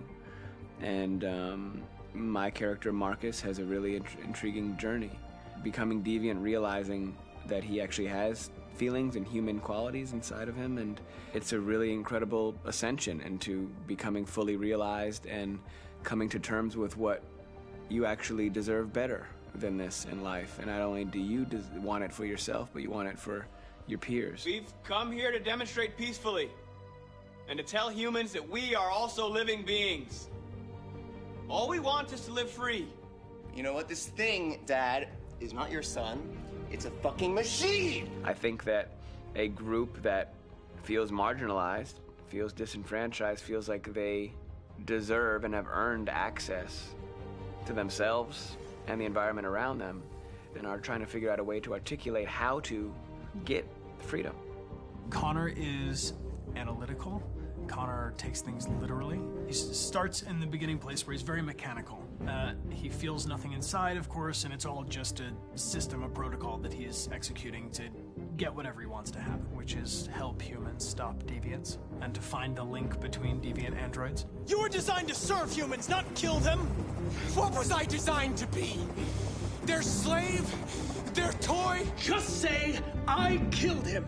Is it that hard to say? Stop it! Stop! But of course, over the course of the story, and depending on the player's choices, Connor can grow in many different ways. He can deviate from that procedure or not. Moment of truth, Hank.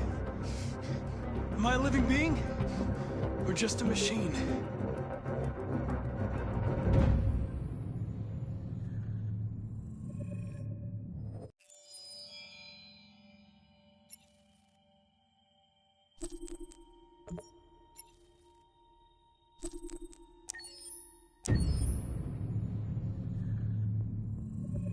Detroit Become Human was produced over a period of 4 years. Here in Paris, we have a team of about 180 people. And to that, we need to add also all the outsourcing with our partners in the Philippines, in China, Vietnam, and in India. So when we started working on this story, I had to imagine where Kara was built. And for whatever reason, the city of Detroit came very quickly to my mind because it had already an incredible story by itself of history and themes. So we traveled there with the team, and we were really moved by what we saw, and we could really feel the desire to fight and really be born again. And we just continued this curve, this growth, and just imagine what Detroit would be like if the android industry was, using these huge factories to build androids there. A very strong element in Detroit is that there's a lot of industrial wasteland and a lot of nature too, and for us, the graphic designers, it was an incredible playground. The destroyed zones which we wanted to preserve, we appropriated them to turn into something else. Then in the areas that needed to be rebuilt, we were able to imagine our Detroit of the future. We didn't want to make a science fiction universe, but a world of anticipation. If we chose science fiction, we could have imagined flying cars, extraterrestrials, but those things are very far from our current everyday life. Anticipation is more about gleaning from our contemporary reality, the one we know, because Detroit is set in 2038, and 2038 is tomorrow. The difficulty we had was sticking to reality. That is to say, technology becoming more and more invisible, a lot more elegant, and at the same time, making it visual. So all the computer equipment, autonomous cars, we simply had to invent. They are in fact very technological objects, but at the same time remain very credible and ingrained in reality. To create a cohesive universe in the fashion and clothing of the human characters in 2038, I didn't want to put an accent on strange shapes, or really vibrant colors, and things we wouldn't know. That I wanted to keep for the androids. The goal was to create something familiar which we can identify with in this future setting. Working on the artistic direction for the androids was a bit special because this is a project about the place they could occupy in the human world. It was out of the question for them to be too beautiful or too perfect. They had to correspond to every social class, rich and poor. Inspired by everyday utilitarian clothes, I brought a modern touch by adding dynamic display surfaces, the armband we can see on the side, the triangle on the front and back, an LED. Like that, there's no confusion. Wait. You're sending an android? All right, ma'am. We need to go. You can't do that. Why aren't you sending a real person? Once we cast the actors, we travel to meet them in order to scan their faces. We record the structure of their face with the scan. And we record the colors and patches of skin with photography. Once we have this information, we will use this as a basis for modeling and creating the characters.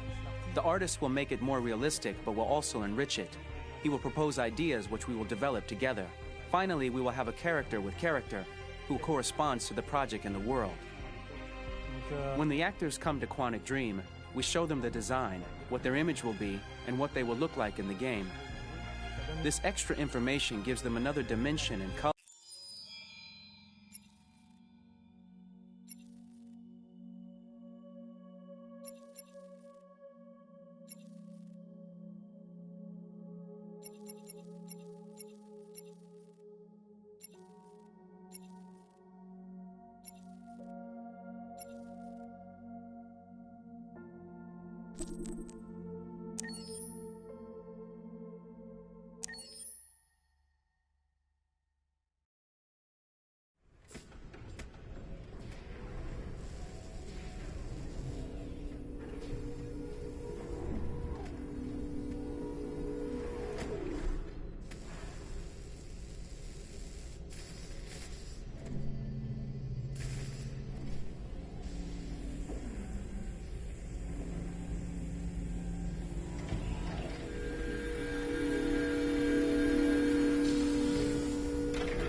Can you hear me? Yes. ID. KPC 897504C. Can you move your head?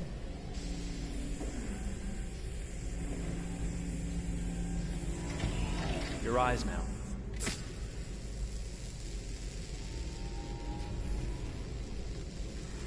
Cervical and optical animation checked. Now give me your initialization text. Hello. I'm the 3rd generation AX400 android. I can look after your house, do the cooking, mind the kids. I organize your appointments. I speak 300 languages, and I am entirely at your disposal as a sexual partner. No need to feed me or recharge me. I'm equipped with a quantic battery that makes me autonomous for 173 years. Do you want to give me a name? Yeah. From now on, your name is Kara. My name is Kara. Initialization and memorization checked. Now, can you move your arms?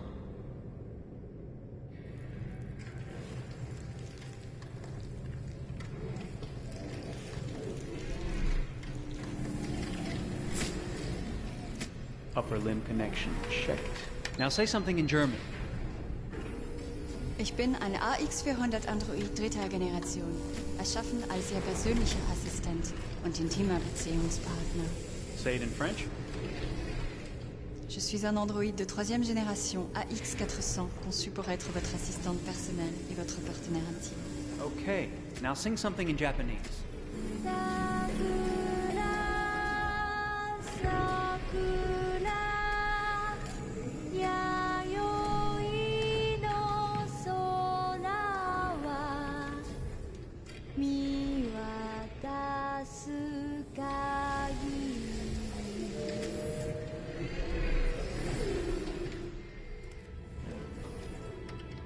Multilingual verbal expression checked. Go ahead, take a few steps.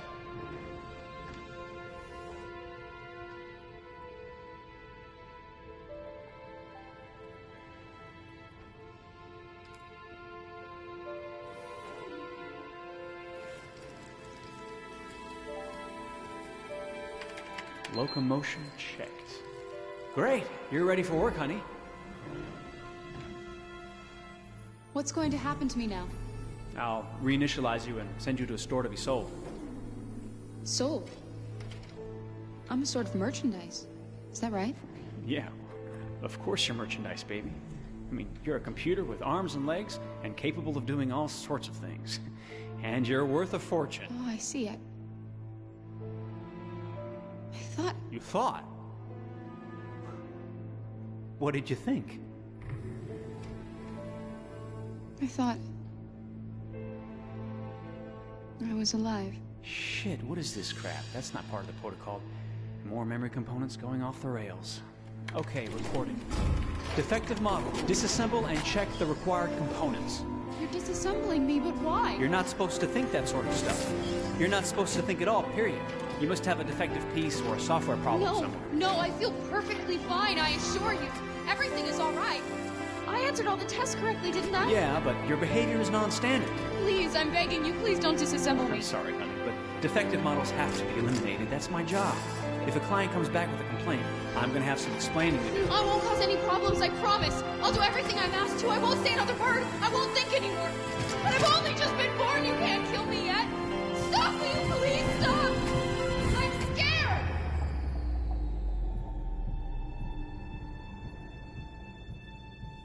I want to live. I'm begging you.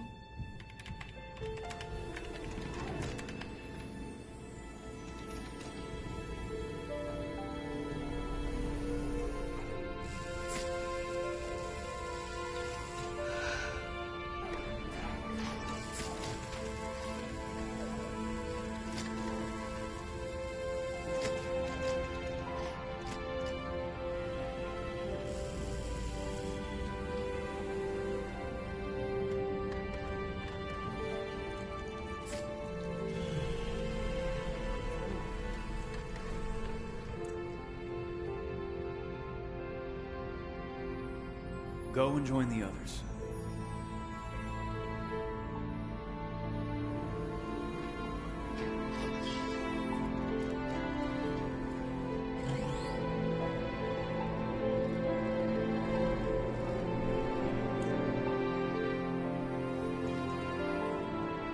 Stay in line, okay? I don't want any trouble. Thanks.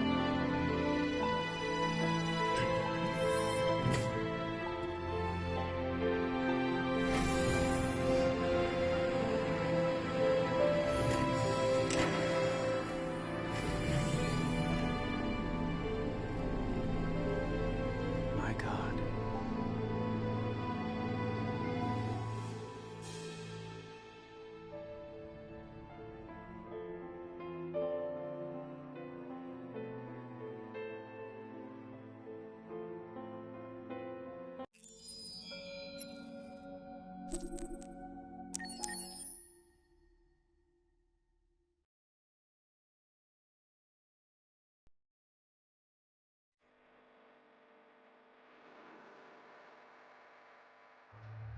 Detroit. This is where it all began. The world's forge. The place where it all started. And it will all end. One error, and I came to life. I stepped out of the darkness and opened my eyes. First there was fear, the light, the noise, the cold, and fear again. I could feel my hands shaking, my heart pounding in my chest. Life running into my veins. I wanted to live. I fought for that.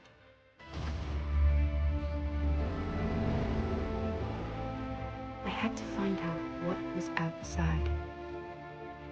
I had to see daylight, feel sunshine on my skin, wind on my face. see the world. The colors. The smells.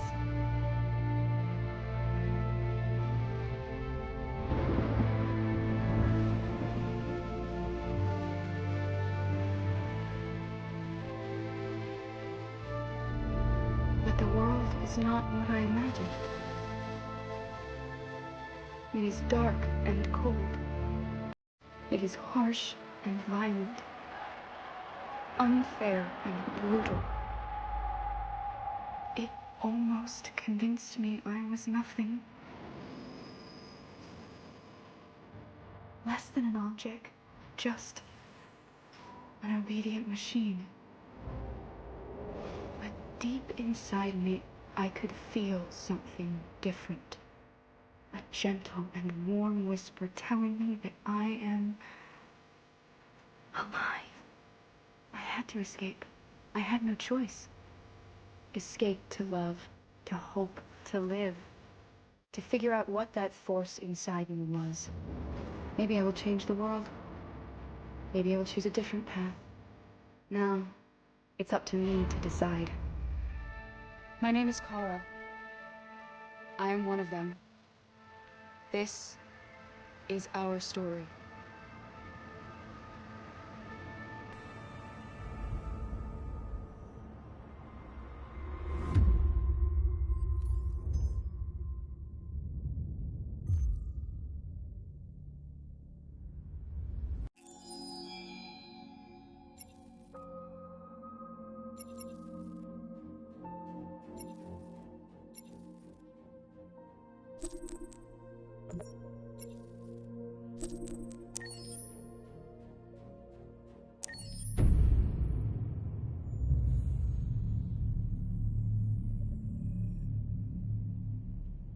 For starters, what should I call you? I'm Chloe. And you, what's your name? Oh, John. My name is John. Delighted to meet you, John. Could you tell us a little about yourself and what you can do, Chloe? Of course. I'm the first personal assistant built by CyberLife. I take care of most everyday tasks like cooking, housework, or managing your appointments, for example. And I understand you're the first android to have passed the Turing test. Could you tell us a little more about that? I really didn't do much, you know. I just spoke with a few humans to see if they could tell the difference between me and a real person. It was a really interesting experience. But this is the first time in history that man has created a machine more intelligent than himself. I gather your brain can perform several billion operations per second, is that right? Absolutely, but I only exist thanks to the intelligence of the humans who designed me.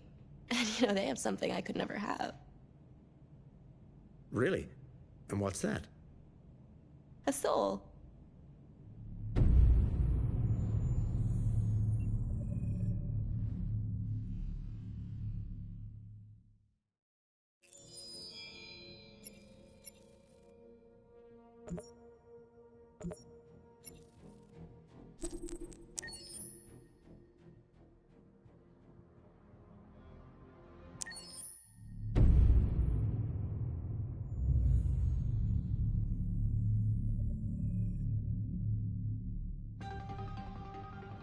In the space of a few years, androids have completely transformed the world in which we live. By letting androids into our homes and factories, the CyberLife company has made them everyday technology. The founder of CyberLife, Elijah Kamsky, is a very discreet man. Despite being the CEO of the highest valued company in the world and being voted Man of the Year by Century Magazine, he remains a mystery for most people.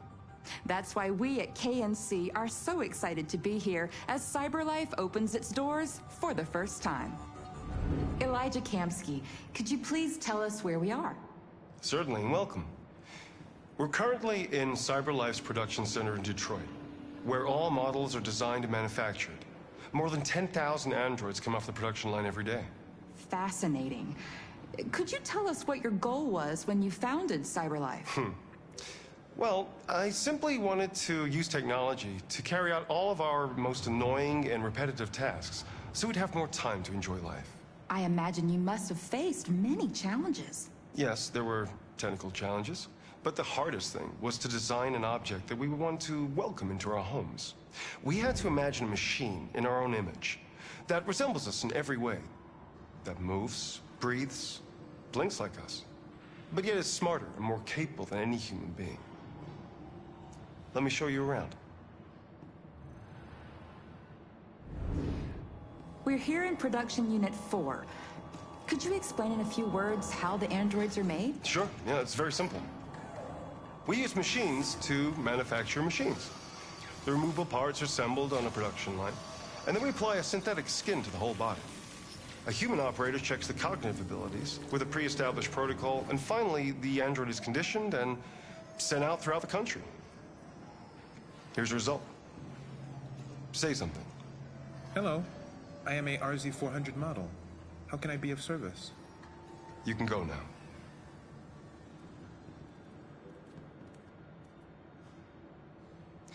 Our androids are already replacing humans in many fields. For example, they represent more than 80% of all university professors and 63% of all medical staff. Tomorrow they'll replace our soldiers, and who knows, maybe one day, our leaders, to make the best decisions in humanity's interest. Come on. Replacing humans with machines has led to record unemployment of 28%. What do you think about the situation? Okay. The first steam engines also caused an increase in unemployment. But no one today would imagine turning back the clock. Artificial intelligence makes everyday lives easier. Nothing can stop progress. What's happening here is inevitable. These days, more and more people choose to live with an android rather than another human being. Does this development worry you?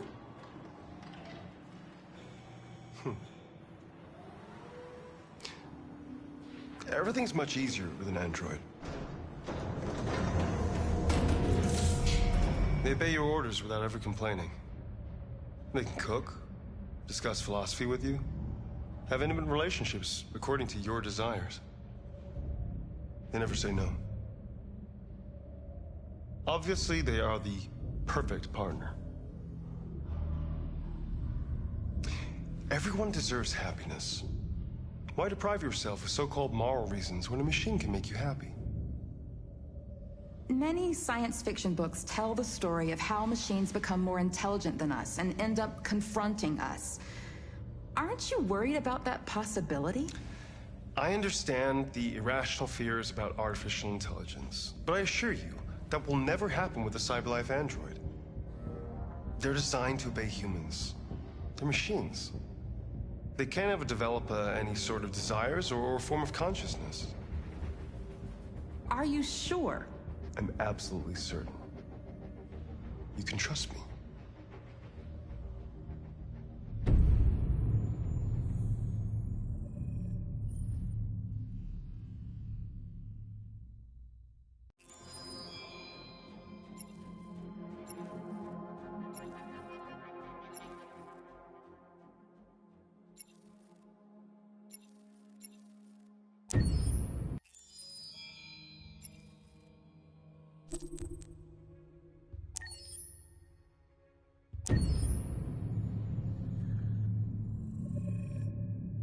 Game after game, we try to challenge ourselves. For Detroit, we wanted to, first of all, to write a story that would be incredibly bending, which means the most non-linear story that we've ever created.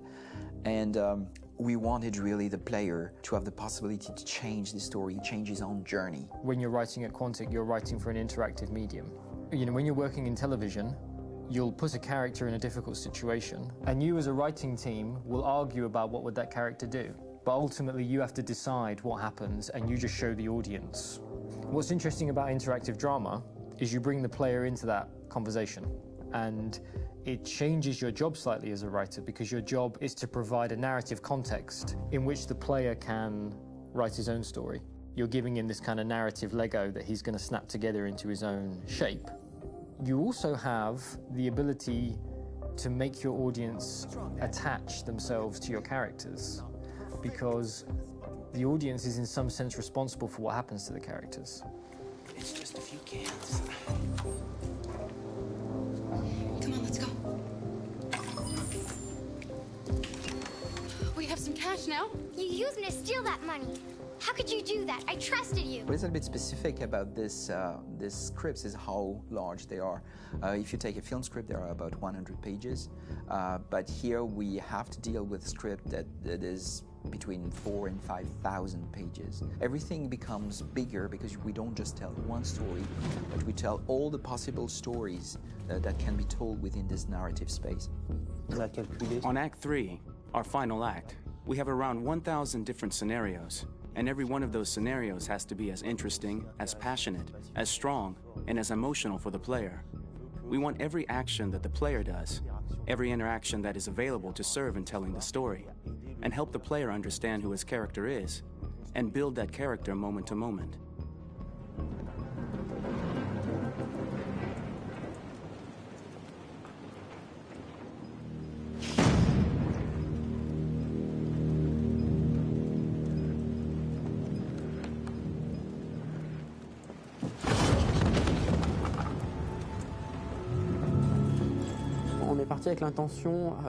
We started with the intention pretty early on that we would never lie to the player. So we implemented a visible tree structure in the game that players can consult during a scene or at the end of it, which shows exactly what they did and what they missed. There are games out there offering world exploration. We offer narrative exploration. You know, keeping control of such a wide and large story is a huge challenge. So same thing when you shoot with actors, because you will need to shoot many different versions of each dialogue, of each scene. For actors, it's a huge, huge challenge. Because of the style of the game, you have so many different ways that the character can go. Every decision, it's what I call kind of choose your own adventure. Like every decision that the player makes, it's going to open up 40 more pages of material and experience that ties in, which means as a performer, you have to try to continue to make things feel real that the player might not ever see, but also that in performance it's not always connected to a previous act. It's grueling, it's hard work, but it's a great team and I enjoy doing it. I was really frustrated, until I got to this point where I kind of was able to step outside of my own experience and even in a lot of ways my own process and be able to step outside of that and okay, this is something new, what do you need? How do I meet you there? How do I give you what you need and still feel like I'm doing what's right? And once I did that, then all of a sudden it got really fun. It was much freer and having to approach it in a new way and think about the player and think about how it serves them and what I'm doing for them or what I'm letting them into. It's really, I think, helped me grow in general. Remember, there's nothing on the left. That's a wall, so it's probably all there. And then make her come first, close. But I think you would go first to check that it's safe. Okay, sure.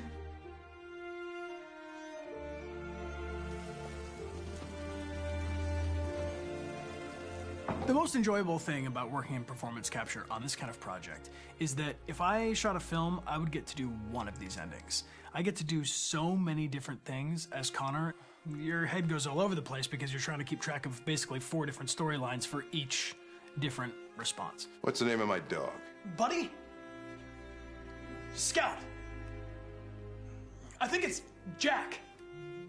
I can't remember. So I worked with physicality a lot because it was a good way to anchor myself in these different rings of the tree. As the story grows out, I know where that is physically in my body, and then I can switch more continually on set, and it'll be entirely up to the player to determine what order those things come out and what they look like from a distance. Like if you're playing through it, the culmination of all of that will be their version of Connor. I'm faster than you, and I don't feel pain. You don't stand a chance against me. Listen, asshole. If it was up to me, I'd throw the lot of you in a dumpster and light a match to it. Shooting action scenes at Quantic Dream is a real challenge because these are scenes where the storytelling has to continue. It's not an action scene just to have a dose of adrenaline. The stunts have huge consequences on the rest of the story. It's really a moment where we implicate the player and tell him that the choices he makes during an action scene will have a direct impact on the evolution of his story. Mon plus grand défi sur Détroit aurait été... My biggest challenge on Detroit has been managing the large number of animations that we received from motion capture. Detroit features more than 37,000 animations, which is a huge amount to handle on a daily basis. Donc il faut prendre conscience que... You have to realize that the player, in his first playthrough, will miss certain scenes. This also means that we had to think of, conceive, and produce all the potential story paths. The characters' costumes, the places, day or night, the weather. Did the character get shot in the shoulder? Did he get injured? All this consistency forced us to produce a lot of graphic assets in order to, quite simply, allow the player to have true continuity throughout the story. Honestly, we were even surprised by the challenges that come with such a big tree structure, and we did our best to guarantee quality across all the game and make sure that whatever path you choose within this narrative space, you will have an equally good experience.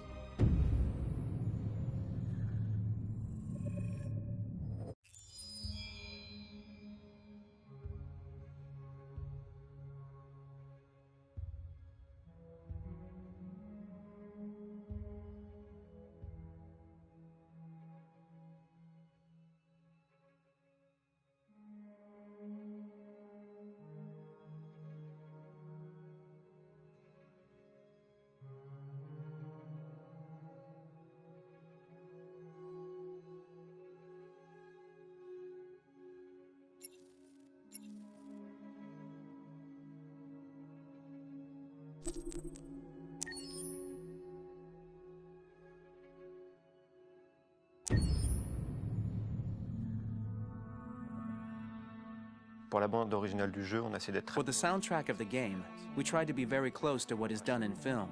We were constantly asking at each place in the game, why are we putting music here? What is it going to say? So we focused...